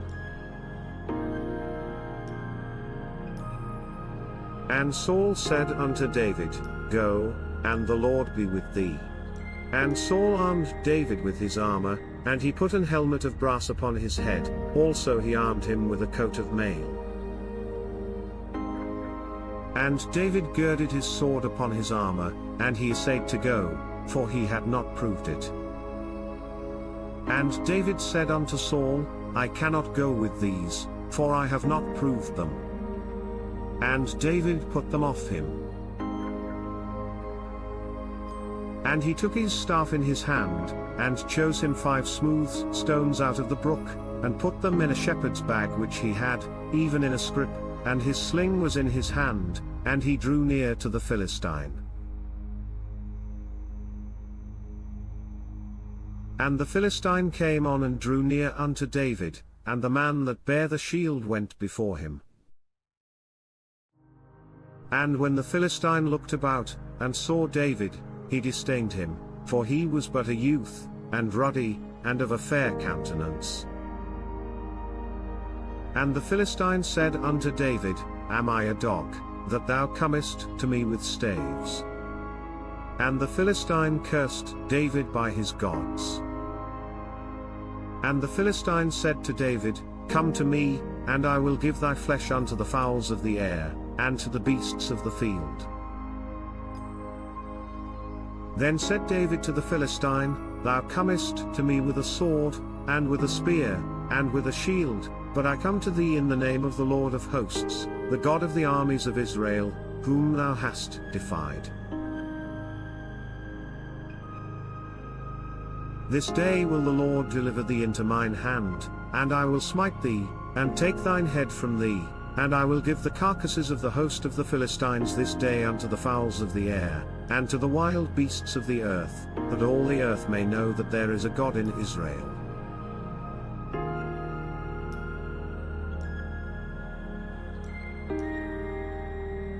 And all this assembly shall know that the Lord saveth not with sword and spear, for the battle is the Lord's, and he will give you into our hands. And it came to pass, when the Philistine arose, and came and drew nigh to meet David, that David hasted, and ran toward the army to meet the Philistine. And David put his hand in his bag, and took thence a stone, and slang it, and smote the Philistine in his forehead, that the stone sunk into his forehead, and he fell upon his face to the earth. So David prevailed over the Philistine with a sling and with a stone, and smote the Philistine, and slew him, but there was no sword in the hand of David. Therefore David ran, and stood upon the Philistine, and took his sword, and drew it out of the sheath thereof, and slew him, and cut off his head therewith. And when the Philistines saw their champion was dead, they fled. And the men of Israel and of Judah arose, and shouted, and pursued the Philistines, until thou come to the valley, and to the gates of Ekron. And the wounded of the Philistines fell down by the way to Shaaraim, even unto Gath, and unto Ekron.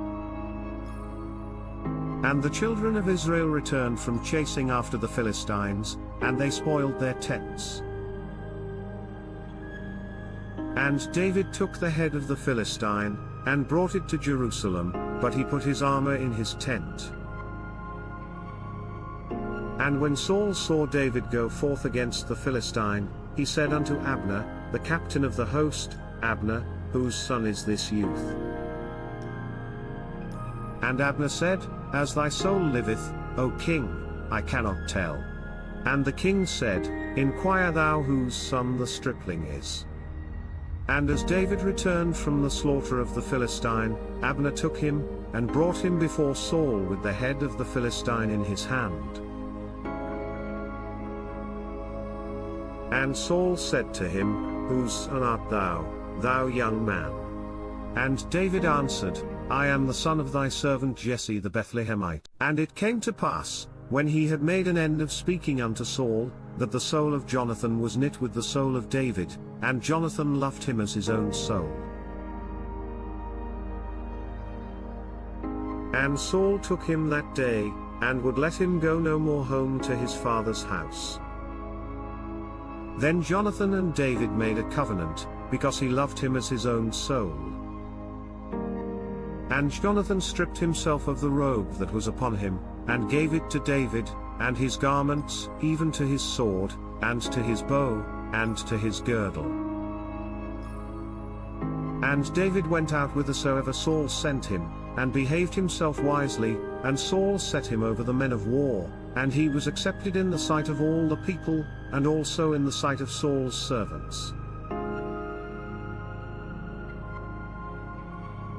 And it came to pass as they came, when David was returned from the slaughter of the Philistine, that the women came out of all cities of Israel, singing and dancing, to meet King Saul, with tabrets, with joy, and with instruments of music.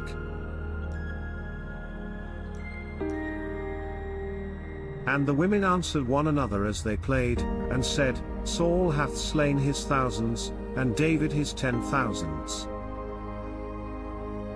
And Saul was very wroth, and the saying displeased him, and he said, They have ascribed unto David 10,000s, and to me they have ascribed but thousands, and what can he have more but the kingdom? And Saul eyed David from that day and forward. And it came to pass on the morrow, that the evil spirit from God came upon Saul, and he prophesied in the midst of the house, and David played with his hand, as at other times, and there was a javelin in Saul's hand. And Saul cast the javelin, for he said, I will smite David even to the wall with it. And David avoided out of his presence twice. And Saul was afraid of David, because the Lord was with him, and was departed from Saul. Therefore Saul removed him from him, and made him his captain over 1,000, and he went out and came in before the people. And David behaved himself wisely in all his ways, and the Lord was with him. Wherefore when Saul saw that he behaved himself very wisely, he was afraid of him. But all Israel and Judah loved David, because he went out and came in before them. And Saul said to David, Behold my elder daughter Merab, her will I give thee to wife, only be thou valiant for me, and fight the Lord's battles. For Saul said, Let not mine hand be upon him, but let the hand of the Philistines be upon him. And David said unto Saul, Who am I? And what is my life, or my father's family in Israel, that I should be son-in-law to the king? But it came to pass at the time when Merab Saul's daughter should have been given to David, that she was given unto Adriel the Meholithite to wife. And Michal Saul's daughter loved David, and they told Saul, and the thing pleased him.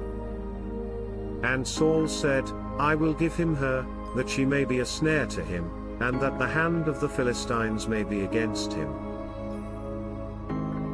Wherefore Saul said to David, Thou shalt this day be my son-in-law in the one of the twain. And Saul commanded his servants, saying, Commune with David secretly, and say, Behold, the king hath delight in thee, and all his servants love thee, now therefore be the king's son-in-law. And Saul's servants spake those words in the ears of David. And David said, Seemeth it to you a light thing to be a king's son-in-law, seeing that I am a poor man, and lightly esteemed? And the servants of Saul told him, saying, On this manner spake David. And Saul said, Thus shall ye say to David, The king desireth not any dowry, but 100 foreskins of the Philistines, to be avenged of the king's enemies. But Saul thought to make David fall by the hand of the Philistines.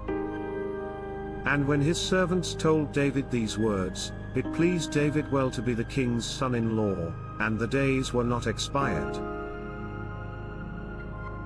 Wherefore David arose and went, he and his men, and slew of the Philistines 200 men, and David brought their foreskins, and they gave them in full tale to the king, that he might be the king's son-in-law.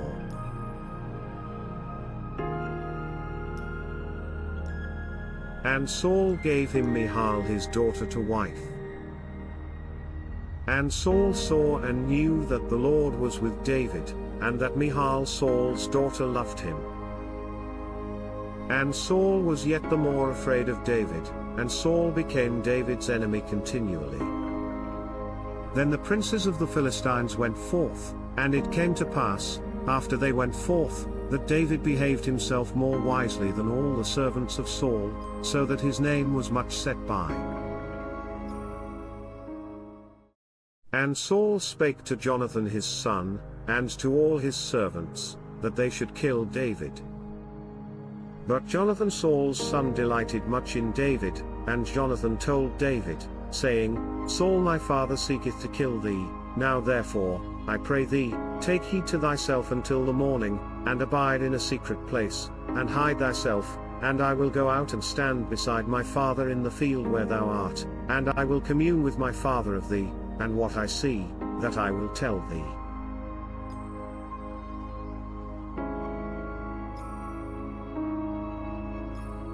And Jonathan spake good of David unto Saul his father, and said unto him, Let not the king sin against his servant, against David, because he hath not sinned against thee, and because his works have been to thee very good, for he did put his life in his hand, and slew the Philistine, and the Lord wrought a great salvation for all Israel. Thou sawest it, and didst rejoice, wherefore then wilt thou sin against innocent blood, to slay David without a cause?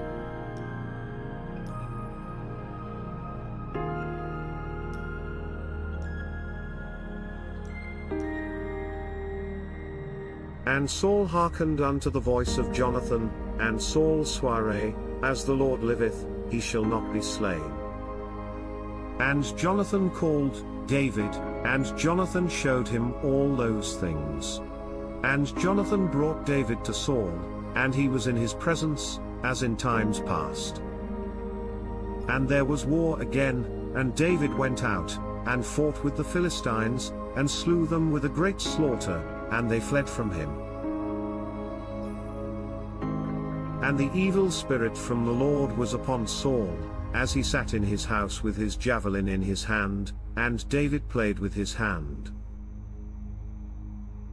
And Saul sought to smite David even to the wall with the javelin, but he slipped away out of Saul's presence, and he smote the javelin into the wall, and David fled, and escaped that night. Saul also sent messengers unto David's house, to watch him, and to slay him in the morning, and Michal David's wife told him, saying, If thou save not thy life tonight, tomorrow thou shalt be slain. So Michal let David down through a window, and he went, and fled, and escaped.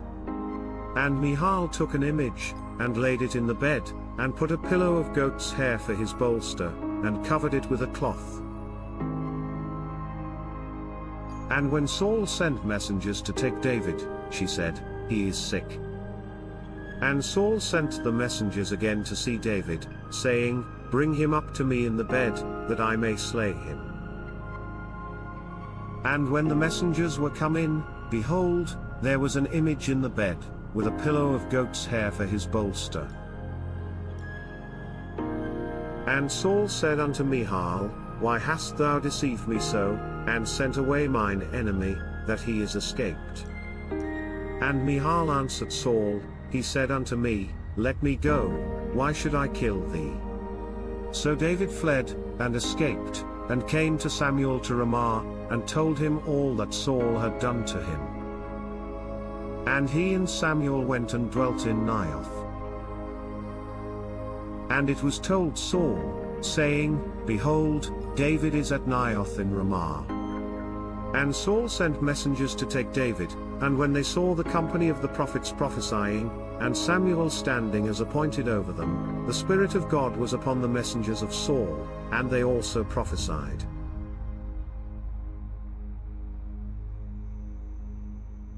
And when it was told Saul, he sent other messengers, and they prophesied likewise. And Saul sent messengers again the third time, and they prophesied also. Then went he also to Ramah, and came to a great well that is in Sechu, and he asked and said, Where are Samuel and David? And one said, Behold, they be at Naioth in Ramah. And he went thither to Naioth in Ramah, and the Spirit of God was upon him also, and he went on, and prophesied, until he came to Naioth in Ramah. And he stripped off his clothes also, and prophesied before Samuel in like manner, and lay down naked all that day and all that night. Wherefore they say, is Saul also among the prophets? And David fled from Naioth in Ramah, and came and said before Jonathan, What have I done? What is mine iniquity? And what is my sin before thy father, that he seeketh my life?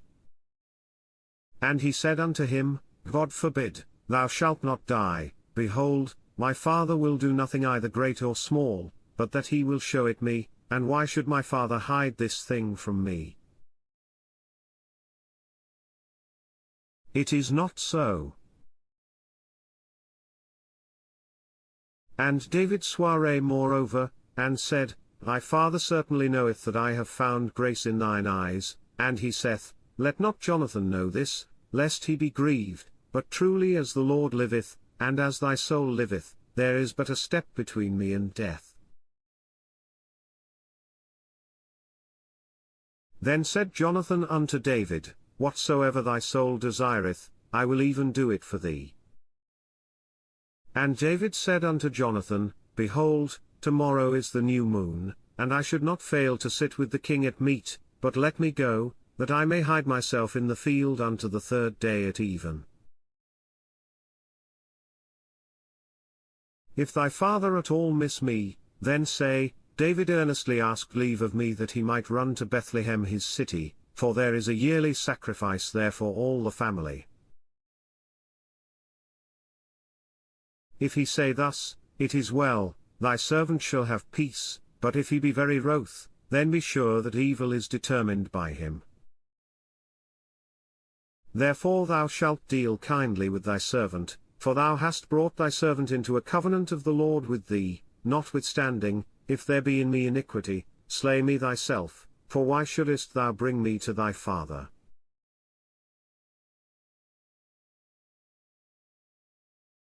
And Jonathan said, Far be it from thee, for if I knew certainly that evil were determined by my father to come upon thee, then would not I tell it thee. Then said David to Jonathan, Who shall tell me? Or what if thy father answer thee roughly? And Jonathan said unto David, Come, and let us go out into the field. And they went out both of them into the field. And Jonathan said unto David, O Lord God of Israel, when I have sounded my father about tomorrow any time, or the third day, and, behold, if there be good toward David, and I then send not unto thee, and show it thee, the Lord do so and much more to Jonathan, but if it please my father to do thee evil, then I will show it thee, and send thee away, that thou mayest go in peace, and the Lord be with thee, as he hath been with my father.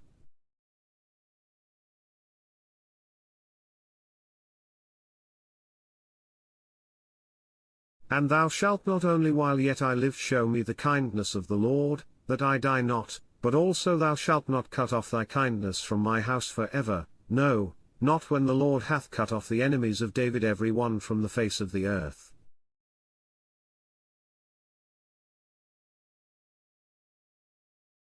So Jonathan made a covenant with the house of David, saying, Let the Lord even require it at the hand of David's enemies. And Jonathan caused David to swear again, because he loved him, for he loved him as he loved his own soul. Then Jonathan said to David, Tomorrow is the new moon, and thou shalt be missed, because thy seat will be empty. And when thou hast stayed 3 days, then thou shalt go down quickly, and come to the place where thou didst hide thyself when the business was in hand, and shalt remain by the stone Azel. And I will shoot 3 arrows on the side thereof, as though I shot at a mark. And, behold, I will send a lad, saying, Go, find out the arrows. If I expressly say unto the lad, Behold, the arrows are on this side of thee, take them, then come thou, for there is peace to thee, and no hurt, as the Lord liveth. But if I say thus unto the young man, Behold, the arrows are beyond thee, go thy way, for the Lord hath sent thee away. And as touching the matter which thou and I have spoken of, behold, the Lord be between thee and me for ever. So David hid himself in the field, and when the new moon was come, the king sat him down to eat meat. And the king sat upon his seat, as at other times, even upon a seat by the wall, and Jonathan arose, and Abner sat by Saul's side, and David's place was empty. Nevertheless Saul spake not anything that day, for he thought, Something hath befallen him, he is not clean, surely he is not clean. And it came to pass on the morrow, which was the 2nd day of the month, that David's place was empty, and Saul said unto Jonathan his son, Wherefore cometh not the son of Jesse to meat, neither yesterday, nor today?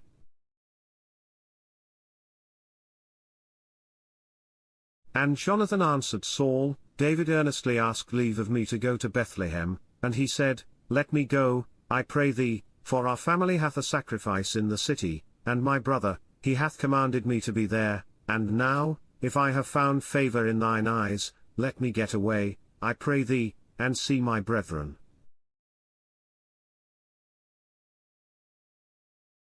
Therefore he cometh not unto the king's table.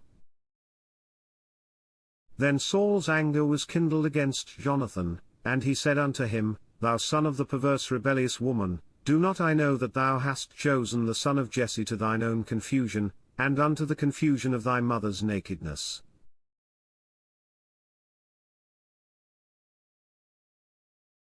For as long as the son of Jesse liveth upon the ground, thou shalt not be established, nor thy kingdom. Wherefore now send and fetch him unto me, for he shall surely die. And Jonathan answered Saul his father, and said unto him, Wherefore shall he be slain? What hath he done? And Saul cast a javelin at him to smite him, whereby Jonathan knew that it was determined of his father to slay David. So Jonathan arose from the table in fierce anger, and did eat no meat the 2nd day of the month, for he was grieved for David, because his father had done him shame.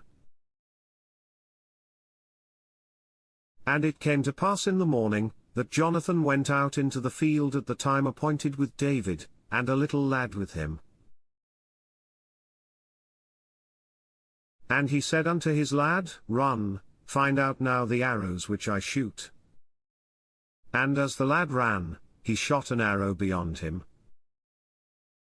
And when the lad was come to the place of the arrow which Jonathan had shot, Jonathan cried after the lad, and said, Is not the arrow beyond thee?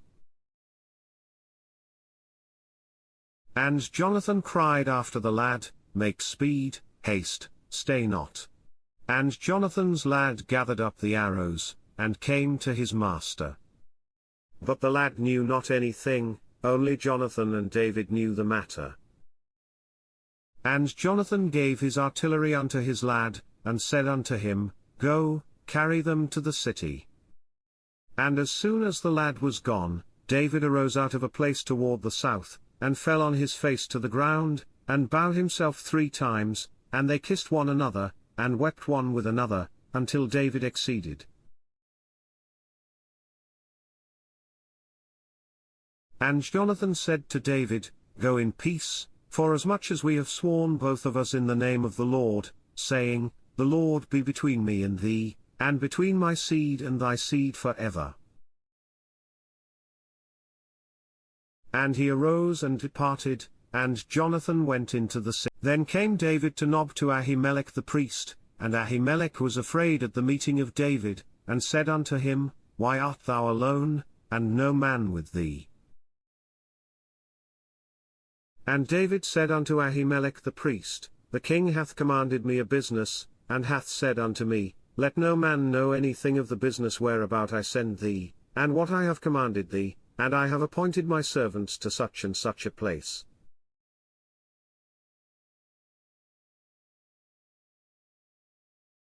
Now therefore what is under thine hand? Give me 5 loaves of bread in mine hand, or what there is present. And the priest answered David, and said, There is no common bread under mine hand, but there is hallowed bread, if the young men have kept themselves at least from women. And David answered the priest, and said unto him, Of a truth women have been kept from us about these 3 days, since I came out, and the vessels of the young men are holy, and the bread is in a manner common, yea, though it were sanctified this day in the vessel.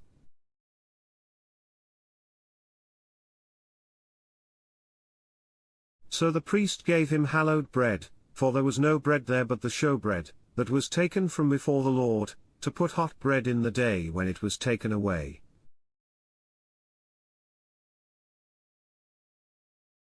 Now a certain man of the servants of Saul was there that day, detained before the Lord, and his name was Doeg, an Edomite, the chiefest of the herdmen that belonged to Saul. And David said unto Ahimelech, And is there not here under thine hand spear or sword? For I have neither brought my sword nor my weapons with me, because the king's business required haste.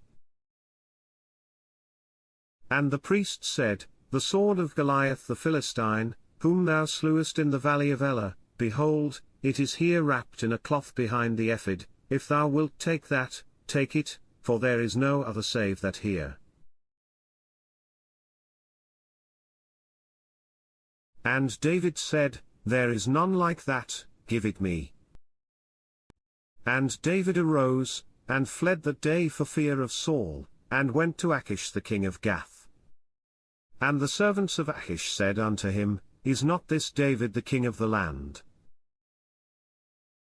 Did they not sing one to another of him in dances, saying, Saul hath slain his thousands, and David his 10,000s? And David laid up these words in his heart, and was sore afraid of Achish the king of Gath.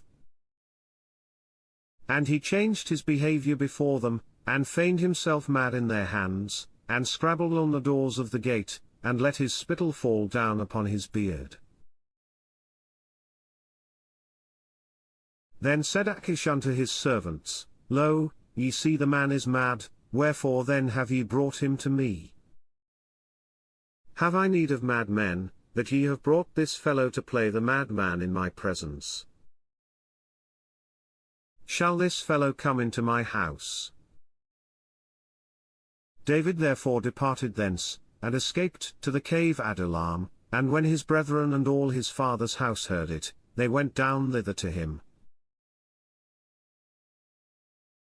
And every one that was in distress, and every one that was in debt, and every one that was discontented, gathered themselves unto him, and he became a captain over them, and there were with him about 400 men.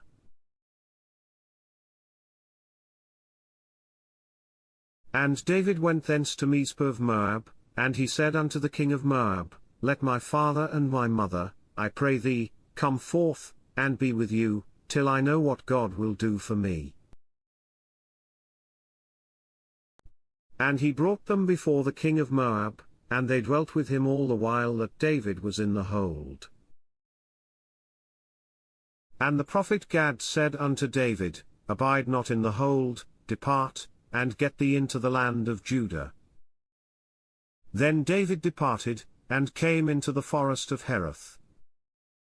When Saul heard that David was discovered, and the men that were with him, now Saul abode in Gibeah under a tree in Ramah, having his spear in his hand, and all his servants were standing about him. Then Saul said unto his servants that stood about him, Hear now, you Benjamites, will the son of Jesse give every one of you fields and vineyards, and make you all captains of thousands, and captains of hundreds, that all of you have conspired against me? And there is none that showeth me that my son hath made a league with the son of Jesse, and there is none of you that is sorry for me, or showeth unto me that my son hath stirred up my servant against me, to lie in wait, as at this day.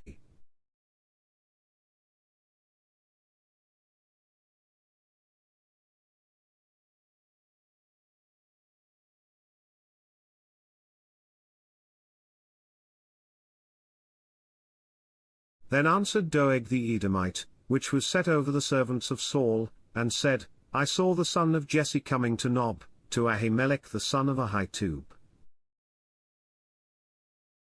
And he inquired of the Lord for him, and gave him victuals, and gave him the sword of Goliath the Philistine. Then the king sent to call Ahimelech the priest, the son of Ahitub, and all his father's house, the priests that were in Nob, and they came all of them to the king. And Saul said, Hear now, thou son of Ahitub. And he answered, Here I am, my lord. And Saul said unto him, Why have ye conspired against me, thou and the son of Jesse, in that thou hast given him bread, and a sword, and hast inquired of God for him, that he should rise against me, to lie in wait, as at this day? Then Ahimelech answered the king, and said, And who is so faithful among all thy servants as David, which is the king's son-in-law, and goeth at thy bidding, and is honorable in thine house?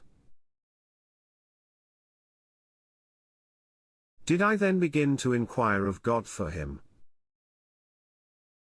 Be it far from me, let not the king impute anything unto his servant, nor to all the house of my father, for thy servant knew nothing of all this, less or more. And the king said, Thou shalt surely die, Ahimelech, thou, and all thy father's house. And the king said unto the footmen that stood about him, Turn, and slay the priests of the Lord, because their hand also is with David, and because they knew when he fled, and did not show it to me.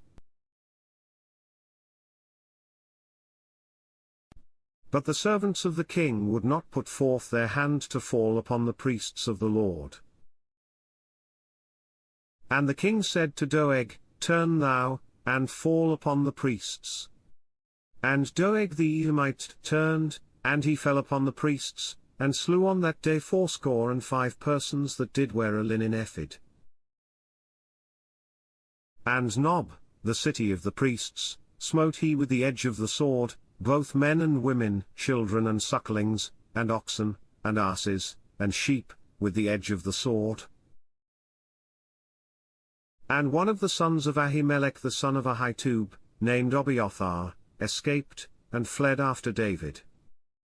And Abiathar showed David that Saul had slain the Lord's priests. And David said unto Abiathar, I knew it that day, when Doeg the Edomite was there, that he would surely tell Saul, I have occasioned the death of all the persons of thy father's house. Abide thou with me, fear not, for he that seeketh my life seeketh thy life, but with me thou shalt be in safeguard.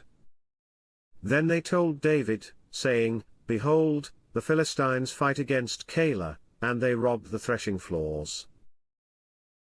Therefore David inquired of the Lord, saying, Shall I go and smite these Philistines? And the Lord said unto David, Go, and smite the Philistines, and save Keilah. And David's men said unto him, Behold, we be afraid here in Judah, how much more then if we come to Keilah against the armies of the Philistines? Then David inquired of the Lord yet again. And the Lord answered him and said, Arise, go down to Keilah, for I will deliver the Philistines into thine hand. So David and his men went to Keilah, and fought with the Philistines, and brought away their cattle, and smote them with a great slaughter. So David saved the inhabitants of Keilah.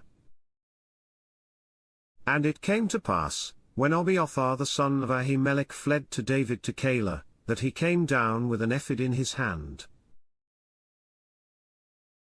And it was told Saul that David was come to Keilah.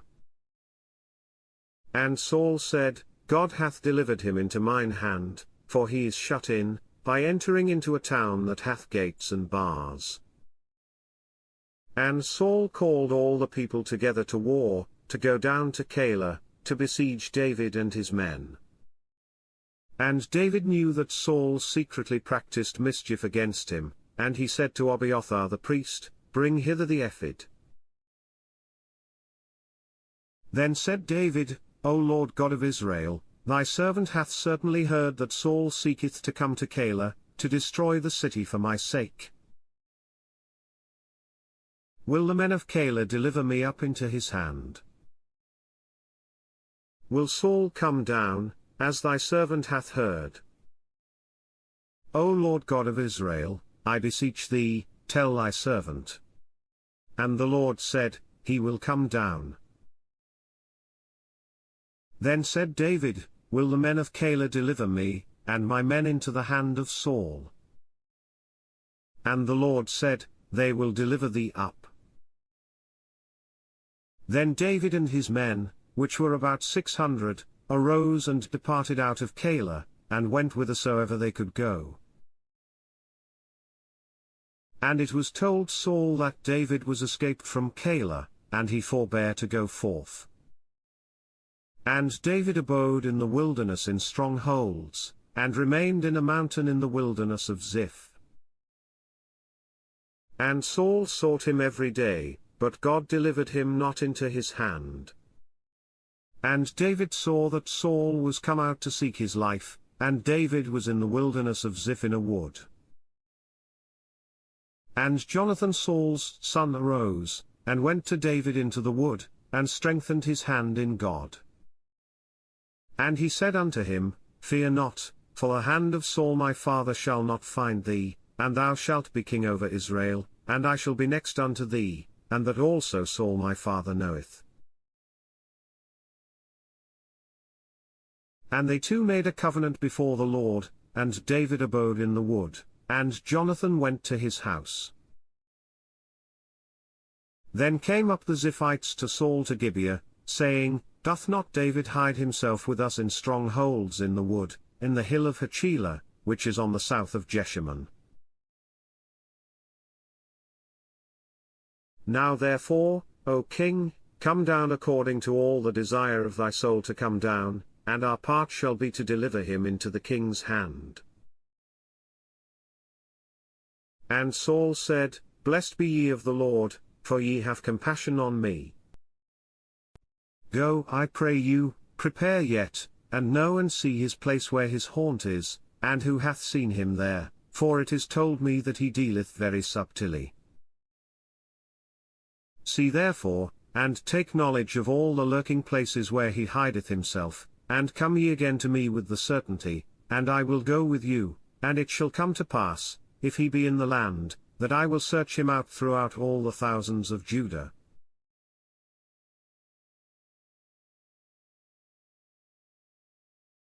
And they arose, and went to Ziph before Saul, but David and his men were in the wilderness of Maon, in the plain on the south of Jeshimon. Saul also and his men went to seek him. And they told David, wherefore he came down into a rock, and abode in the wilderness of Maon.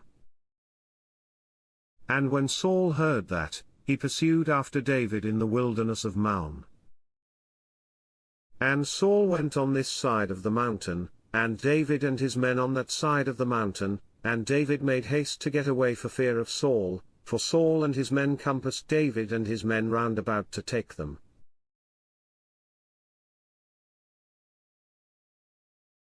But there came a messenger unto Saul, saying, Haste thee, and come, for the Philistines have invaded the land.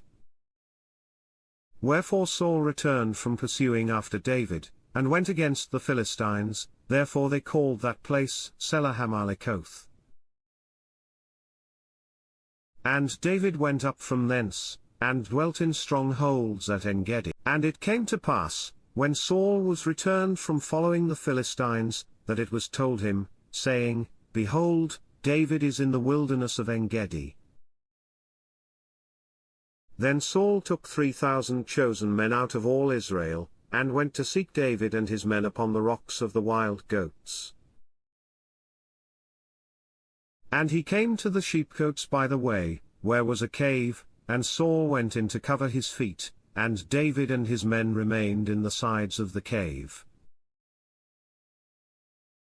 And the men of David said unto him, Behold the day of which the Lord said unto thee, Behold, I will deliver thine enemy into thine hand, that thou mayest do to him as it shall seem good unto thee. Then David arose, and cut off the skirt of Saul's robe, privily. And it came to pass afterward, that David's heart smote him, because he had cut off Saul's skirt. And he said unto his men, The Lord forbid that I should do this thing unto my master, the Lord's anointed, to stretch forth mine hand against him, seeing he is the anointed of the Lord. So David stayed his servants with these words, and suffered them not to rise against Saul. But Saul rose up out of the cave, and went on his way. David also arose afterward, and went out of the cave, and cried after Saul, saying, My lord the king. And when Saul looked behind him, David stooped with his face to the earth, and bowed himself. And David said to Saul, Wherefore hearest thou men's words, saying, Behold, David seeketh thy hurt?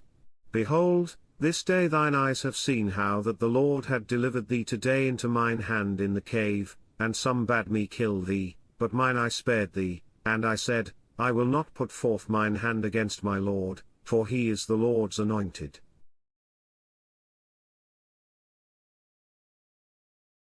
Moreover, my father, see the skirt of thy robe in my hand, for in that I cut off the skirt of thy robe, and killed thee not. Know thou and see that there is neither evil nor transgression in mine hand, and I have not sinned against thee, yet thou huntest my soul to take it.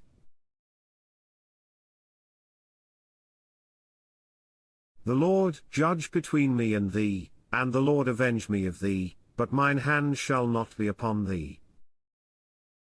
As saith the proverb of the ancients, Wickedness proceedeth from the wicked, but mine hand shall not be upon thee. After whom is the king of Israel come out? After whom dost thou pursue?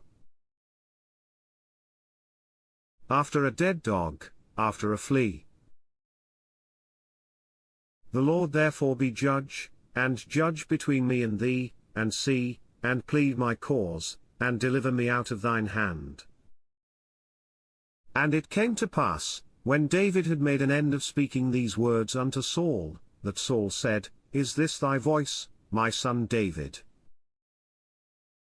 And Saul lifted up his voice, and wept. And he said to David, Thou art more righteous than I, for thou hast rewarded me good, whereas I have rewarded thee evil. And thou hast showed this day how that thou hast dealt well with me, forasmuch as when the Lord had delivered me into thine hand, thou killedst me not. For if a man find his enemy, will he let him go well away? Wherefore the Lord reward thee good for that thou hast done unto me this day. And now, behold, I know well that thou shalt surely be king, and that the kingdom of Israel shall be established in thine hand. Swear now therefore unto me by the Lord, that thou wilt not cut off my seed after me, and that thou wilt not destroy my name out of my father's house. And David sware unto Saul. And Saul went home, but David and his men gat them up unto the hold. And Samuel died, and all the Israelites were gathered together, and lamented him, and buried him in his house at Ramah. And David arose, and went down to the wilderness of Paran.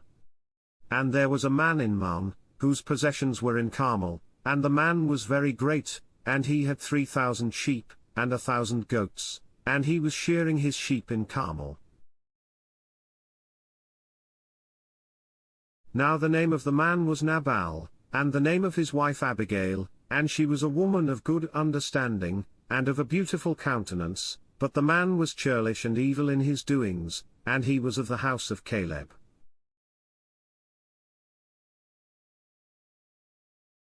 And David heard in the wilderness that Nabal did shear his sheep.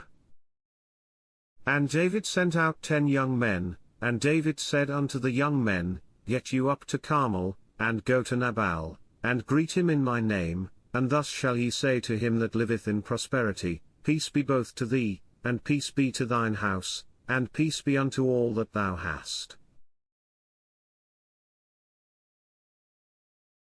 And now I have heard that thou hast shearers, now thy shepherds which were with us, we hurt them not, neither was there aught missing unto them, all the while they were in Carmel. Ask thy young men, and they will shew thee. Wherefore let the young men find favour in thine eyes, for we come in a good day, give, I pray thee, whatsoever cometh to thine hand unto thy servants, and to thy son David.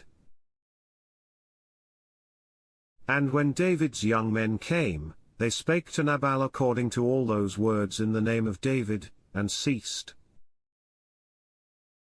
And Nabal answered David's servants, and said, Who is David? And who is the son of Jesse? There be many servants nowadays that break away every man from his master. Shall I then take my bread, and my water, and my flesh that I have killed for my shearers, and give it unto men, whom I know not whence they be? So David's young men turned their way, and went again, and came and told him all those sayings. And David said unto his men, Gird ye on every man his sword. And they girded on every man his sword, and David also girded on his sword, and there went up after David about 400 men, and 200 abode by the stuff. But one of the young men told Abigail, Nabal's wife, saying, Behold, David sent messengers out of the wilderness to salute our master, and he railed on them. But the men were very good unto us, and we were not hurt, neither missed we anything, as long as we were conversant with them. When we were in the fields, they were a wall unto us both by night and day, all the while we were with them keeping the sheep.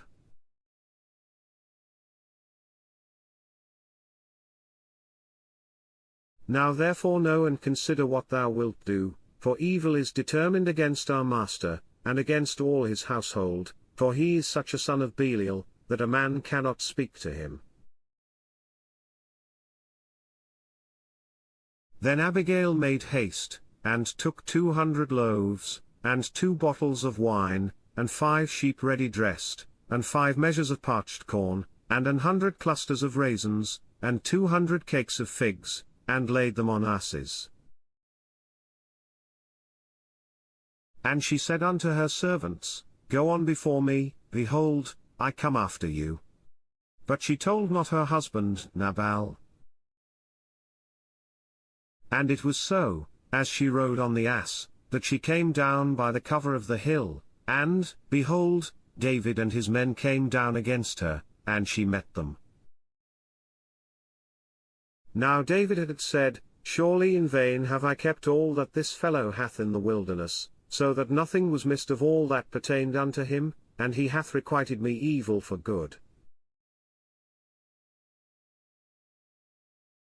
So and more also do God unto the enemies of David, if I leave of all that pertain to him by the morning light any that pisseth against the wall. And when Abigail saw David, she hasted, and lighted off the ass, and fell before David on her face, and bowed herself to the ground, and fell at his feet, and said, Upon me, my lord, upon me let this iniquity be, and let thine handmaid, I pray thee, speak in thine audience, and hear the words of thine handmaid.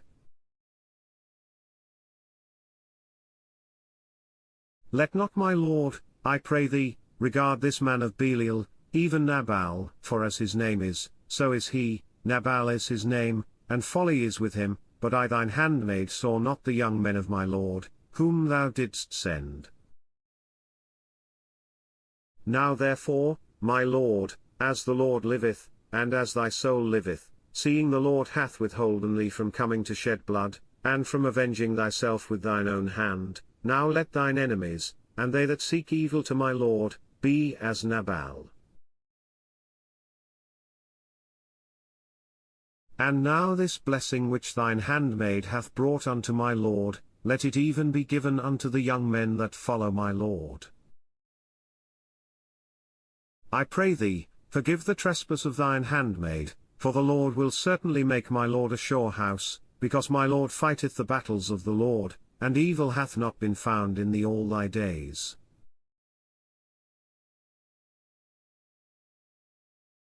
Yet a man is risen to pursue thee, and to seek thy soul, but the soul of my lord shall be bound in the bundle of life with the Lord thy God, and the souls of thine enemies, them shall he sling out, as out of the middle of a sling.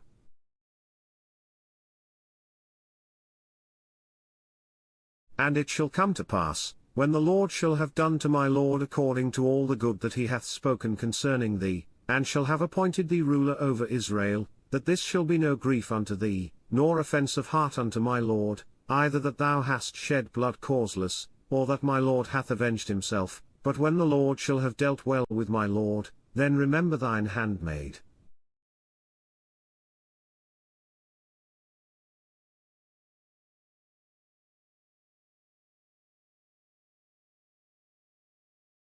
And David said to Abigail, Blessed be the Lord God of Israel, which sent thee this day to meet me, and blessed be thy advice, and blessed be thou, which hast kept me this day from coming to shed blood, and from avenging myself with mine own hand.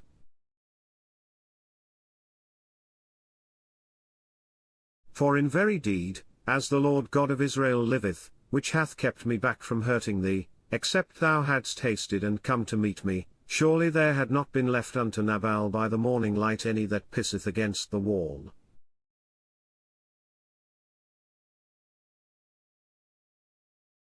So David received of her hand that which she had brought him, and said unto her, Go up in peace to thine house, see, I have hearkened to thy voice, and have accepted thy person. And Abigail came to Nabal, and, behold, he held a feast in his house, like the feast of a king, and Nabal's heart was merry within him, for he was very drunken, wherefore she told him nothing, less or more, until the morning light.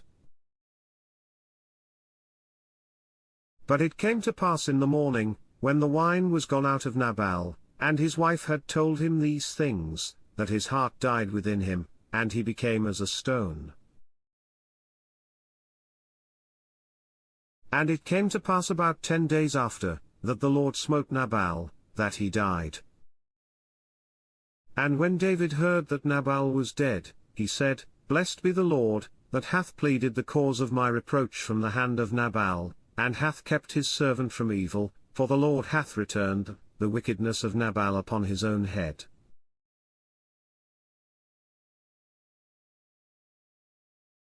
And David sent and communed with Abigail, to take her to him to wife. And when the servants of David were come to Abigail to Carmel, they spake unto her, saying, David sent us unto thee, to take thee to him to wife.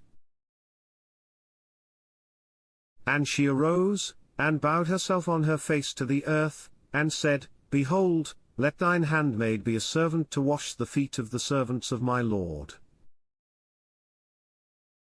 And Abigail hasted, and arose, and rode upon an ass, with 5 damsels of hers that went after her, and she went after the messengers of David, and became his wife. David also took Ahinoam of Jezreel, and they were also both of them his wives. But Saul had given Michal his daughter, David's wife, to Phalti the son of Laish, which was of Galim. And the Ziphites came unto Saul to Gibeah, saying, Doth not David hide himself in the hill of Hachilah, which is before Jeshimon? Then Saul arose, and went down to the wilderness of Ziph, having 3,000 chosen men of Israel with him, to seek David in the wilderness of Ziph. And Saul pitched in the hill of Hachilah, which is before Jeshimon, by the way. But David abode in the wilderness, and he saw that Saul came after him into the wilderness. David therefore sent out spies, and understood that Saul was coming very deed. And David arose, and came to the place where Saul had pitched, and David beheld the place where Saul lay, and Abner the son of Ner, the captain of his host, and Saul lay in the trench, and the people pitched round about him. Then answered David and said to Ahimelech the Hittite, and to Abishai the son of Zeruiah, brother to Joab, saying, Who will go down with me to Saul to the camp? And Abishai said, I will go down with thee.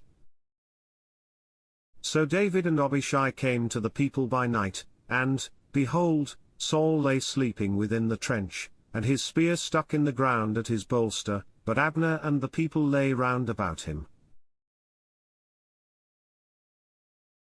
Then said Abishai to David, God hath delivered thine enemy into thine hand this day, now therefore let me smite him, I pray thee, with the spear even to the earth at once, and I will not smite him the second time. And David said to Abishai, Destroy him not, for who can stretch forth his hand against the Lord's anointed, and be guiltless? David said furthermore, As the Lord liveth, the Lord shall smite him, or his day shall come to die, or he shall descend into battle, and perish. The Lord forbid that I should stretch forth mine hand against the Lord's anointed, but, I pray thee, take thou now the spear that is at his bolster, and the cruse of water, and let us go. So David took the spear and the cruse of water from Saul's bolster, and they gat them away, and no man saw it, nor knew it, neither awaked, for they were all asleep, because a deep sleep from the Lord was fallen upon them.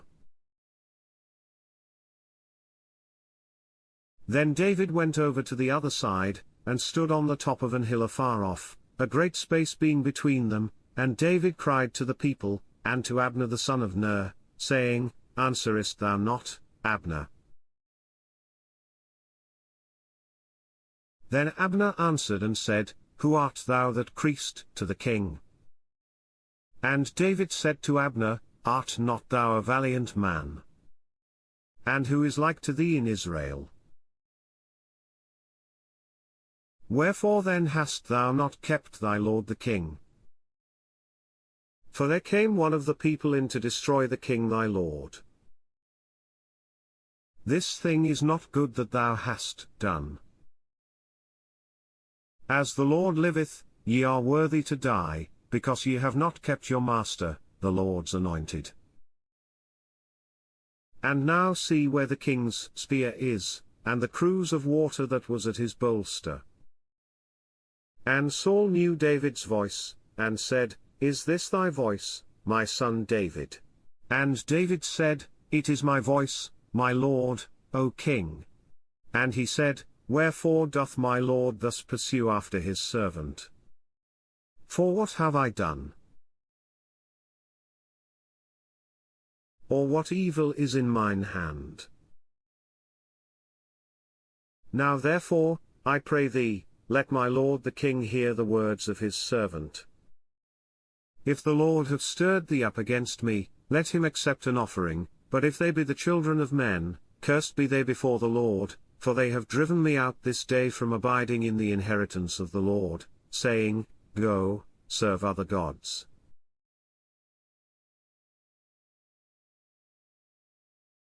Now therefore, let not my blood fall to the earth before the face of the Lord, for the king of Israel is come out to seek a flea, as when one doth hunt a partridge in the mountains. Then said Saul, I have sinned, return, my son David, for I will no more do thee harm, because my soul was precious in thine eyes this day, behold, I have played the fool, and have erred exceedingly. And David answered and said, Behold the king's spear. And let one of the young men come over and fetch it. The Lord render to every man his righteousness, and his faithfulness, for the Lord delivered thee into my hand today, but I would not stretch forth mine hand against the Lord's anointed. And, behold, as thy life was much set by this day in mine eyes, so let my life be much set by in the eyes of the Lord, and let him deliver me out of all tribulation. Then Saul said to David, Blessed be thou, my son David, thou shalt both do great things, and also shalt still prevail. So David went on his way, and Saul returned to his place. And David said in his heart, I shall now perish one day by the hand of Saul. There is nothing better for me than that I should speedily escape into the land of the Philistines, and Saul shall despair of me, to seek me any more in any coast of Israel, so shall I escape out of his hand.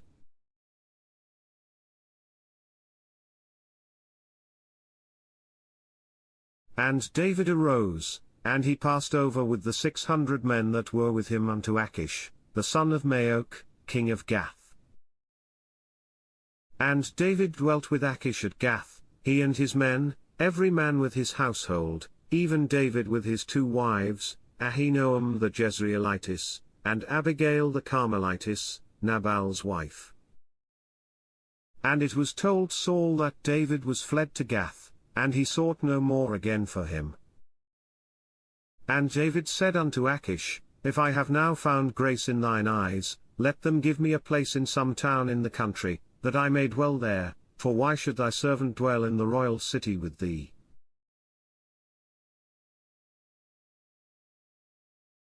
Then Achish gave him Ziklag that day, wherefore Ziklag pertaineth unto the kings of Judah unto this day. And the time that David dwelt in the country of the Philistines was a full year and 4 months.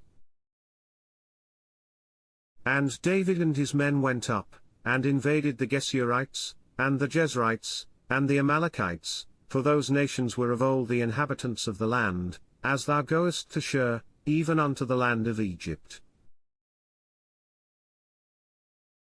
And David smote the land, and left neither man nor woman alive, and took away the sheep, and the oxen, and the asses, and the camels, and the apparel, and returned, and came to Achish. And Achish said, Whither have ye made a road today? And David said, Against the south of Judah, and against the south of the Jerahmeelites, and against the south of the Kenites. And David saved neither man nor woman alive, to bring tidings to Gath, saying, Lest they should tell on us, saying, So did David, and so will be his manner all the while he dwelleth in the country of the Philistines. And Achish believed David, saying, He hath made his people Israel utterly to abhor him, therefore he shall be my servant for ever. And it came to pass in those days, that the Philistines gathered their armies together for warfare, to fight with Israel. And Achish said unto David, Know thou assuredly, that thou shalt go out with me to battle, thou and thy men. And David said to Achish, Surely thou shalt know what thy servant can do.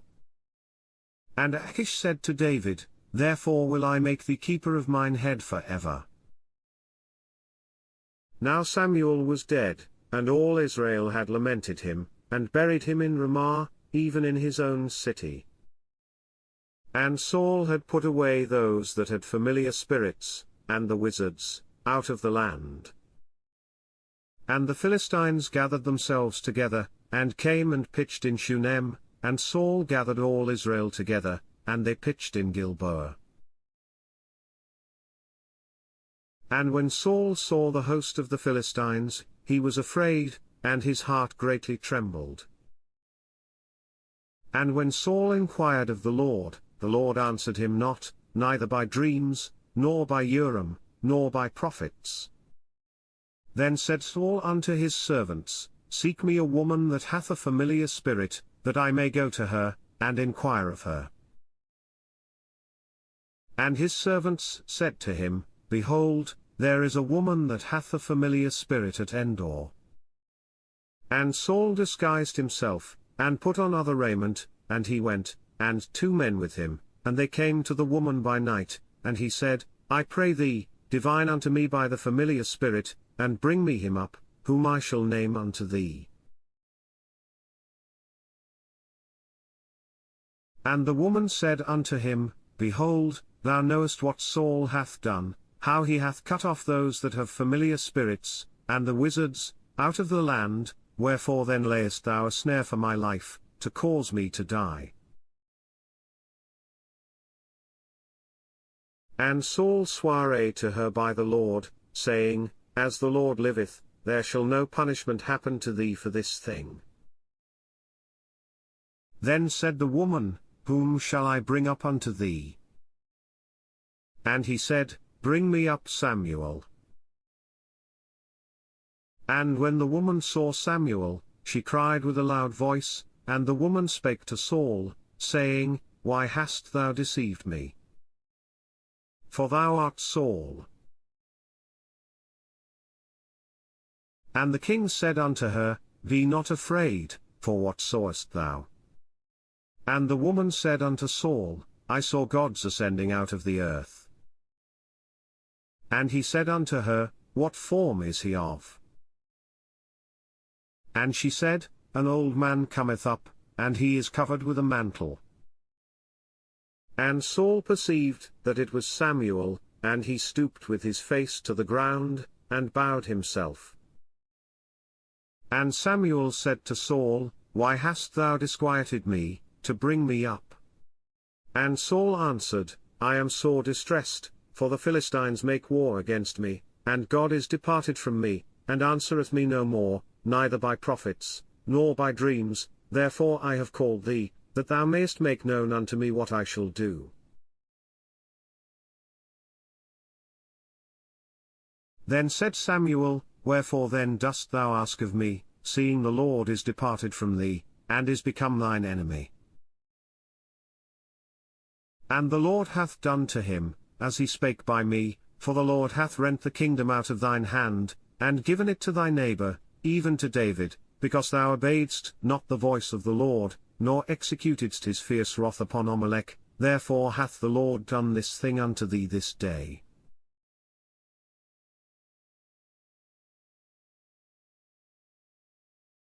Moreover the Lord will also deliver Israel with thee into the hand of the Philistines, and tomorrow shalt thou and thy sons be with me, the Lord also shall deliver the host of Israel into the hand of the Philistines.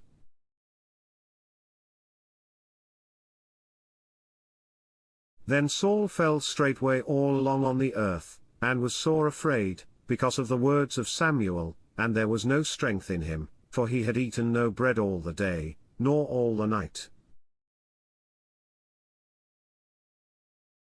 And the woman came unto Saul, and saw that he was sore troubled, and said unto him, Behold, thine handmaid hath obeyed thy voice, and I have put my life in my hand, and have hearkened unto thy words which thou spakest unto me. Now therefore, I pray thee, hearken thou also unto the voice of thine handmaid, and let me set a morsel of bread before thee, and eat, that thou mayest have strength, when thou goest on thy way. But he refused, and said, I will not eat. But his servants, together with the woman, compelled him, and he hearkened unto their voice. So he arose from the earth, and sat upon the bed. And the woman had a fat calf in the house, and she hasted, and killed it, and took flour, and kneaded it, and did bake unleavened bread thereof, and she brought it before Saul, and before his servants, and they did eat. Then they rose up, and went away that night. Now the Philistines gathered together all their armies to Aphek, and the Israelites pitched by a fountain which is in Jezreel. And the lords of the Philistines passed on by hundreds, and by thousands, but David and his men passed on in the reward with Achish. Then said the princes of the Philistines, What do these Hebrews here? And Achish said unto the princes of the Philistines, Is not this David, the servant of Saul the king of Israel, which hath been with me these days, or these years, and I have found no fault in him since he fell unto me unto this day?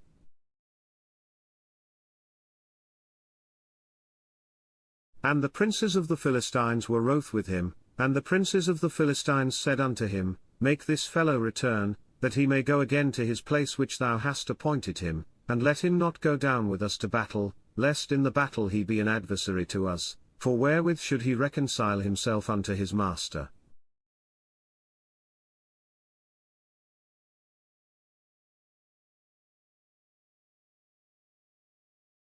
Should it not be with the heads of these men? Is not this David, of whom they sang one to another in dances, saying, Saul slew his thousands, and David his 10,000s? Then Achish called David, and said unto him, Surely, as the Lord liveth, thou hast been upright, and thy going out and thy coming in with me in the host is good in my sight, for I have not found evil in thee since the day of thy coming unto me unto this day, nevertheless the Lord's favour thee not.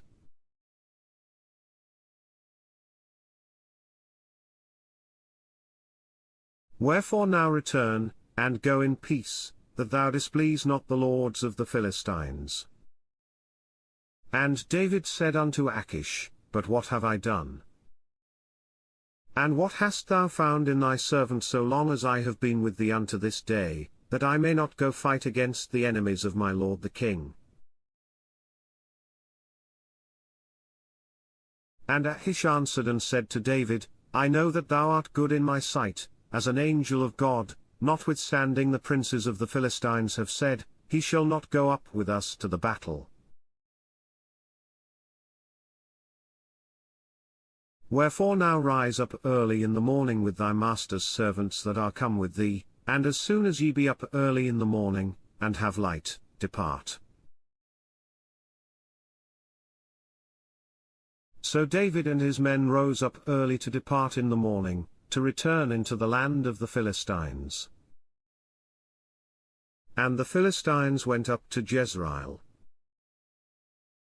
And it came to pass, when David and his men were come to Ziklag on the third day, that the Amalekites had invaded the south, and Ziklag, and smitten Ziklag, and burned it with fire, and had taken the women captives, that were therein, they slew not any, either great or small, but carried them away, and went on their way.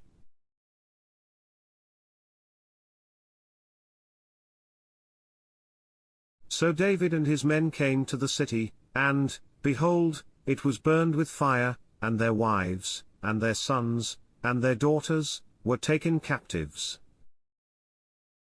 Then David and the people that were with him lifted up their voice and wept, until they had no more power to weep. And David's 2 wives were taken captives, Ahinoam the Jezreelitess, and Abigail the wife of Nabal the Carmelite.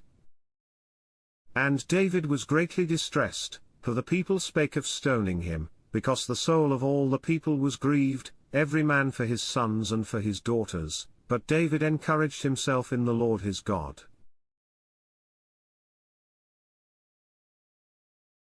And David said to Abiathar the priest, Ahimelech's son, I pray thee, bring me hither the ephod. And Abiathar brought thither the ephod to David. And David inquired at the Lord, saying, Shall I pursue after this troop? Shall I overtake them? And he answered him, Pursue, for thou shalt surely overtake them, and without fail recover all. So David went, he and the 600 men that were with him, and came to the brook Besor, where those that were left behind stayed. But David pursued, he and 400 men, for 200 abode behind, which were so faint that they could not go over the brook Besor. And they found an Egyptian in the field, and brought him to David, and gave him bread, and he did eat, and they made him drink water, and they gave him a piece of a cake of figs, and 2 clusters of raisins, and when he had eaten, his spirit came again to him, for he had eaten no bread, nor drunk any water, 3 days and 3 nights.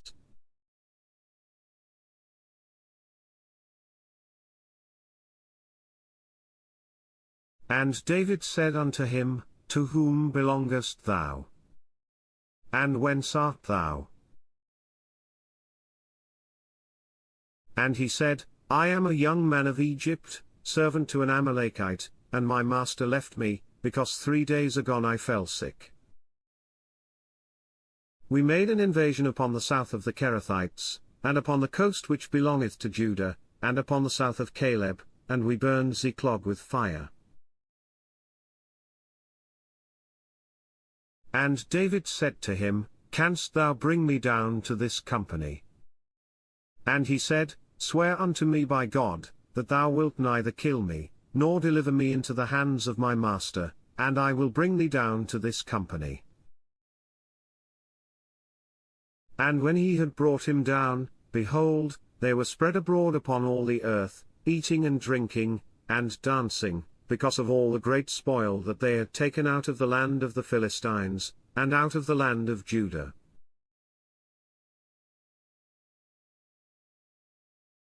And David smote them from the twilight even unto the evening of the next day, and there escaped not a man of them, save 400 young men, which rode upon camels and fled. And David recovered all that the Amalekites had carried away, and David rescued his 2 wives. And there was nothing lacking to them, neither small nor great, neither sons nor daughters, neither spoil, nor anything that they had taken to them, David recovered all. And David took all the flocks and the herds, which they drave before those other cattle, and said, This is David's spoil. And David came to the 200 men, which were so faint that they could not follow David, whom they had made also to abide at the brook of Saul, and they went forth to meet David, and to meet the people that were with him, and when David came near to the people, he saluted them.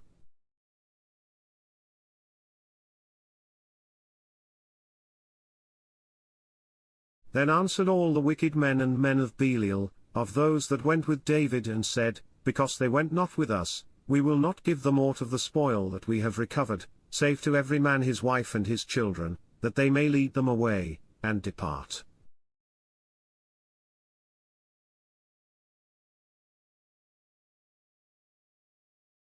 Then said David, Ye shall not do so, my brethren, with that which the Lord hath given us, who hath preserved us, and delivered the company that came against us into our hand.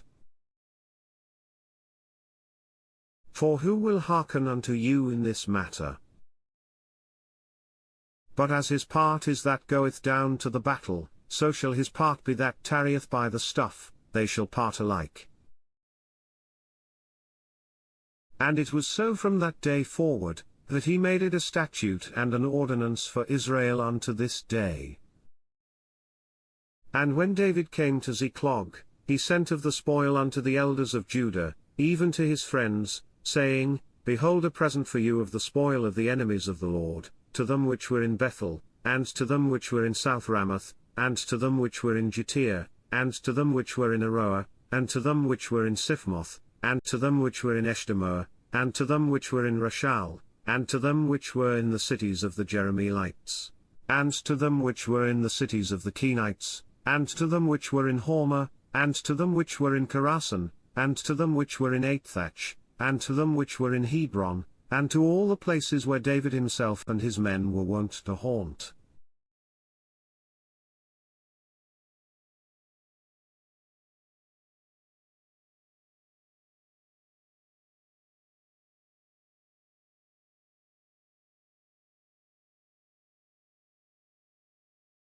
Now the Philistines fought against Israel, and the men of Israel fled from before the Philistines, and fell down slain in Mount Gilboa. And the Philistines followed hard upon Saul and upon his sons, and the Philistines slew Jonathan, and Abinadab, and Malchishua, Saul's sons. And the battle went sore against Saul, and the archers hit him, and he was sore wounded of the archers. Then said Saul unto his armor-bearer, Draw thy sword, and thrust me through therewith, lest these uncircumcised come and thrust me through, and abuse me. But his armor-bearer would not, for he was sore afraid. Therefore Saul took a sword, and fell upon it. And when his armor-bearer saw that Saul was dead, he fell likewise upon his sword, and died with him. So Saul died, and his 3 sons, and his armor-bearer, and all his men, that same day together. And when the men of Israel that were on the other side of the valley, and they that were on the other side Jordan, saw that the men of Israel fled, and that Saul and his sons were dead, they forsook the cities, and fled, and the Philistines came and dwelt in them.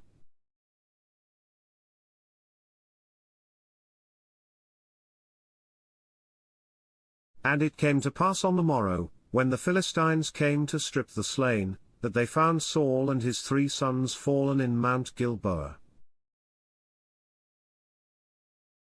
And they cut off his head, and stripped off his armor, and sent into the land of the Philistines round about, to publish it in the house of their idols, and among the people.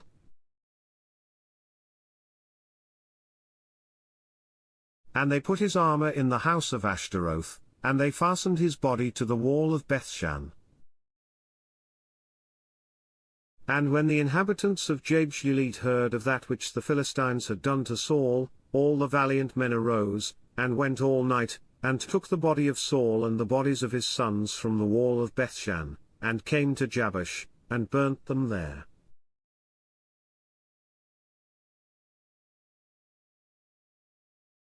And they took their bones, and buried them under a tree at Jabesh, and fasted 7 days.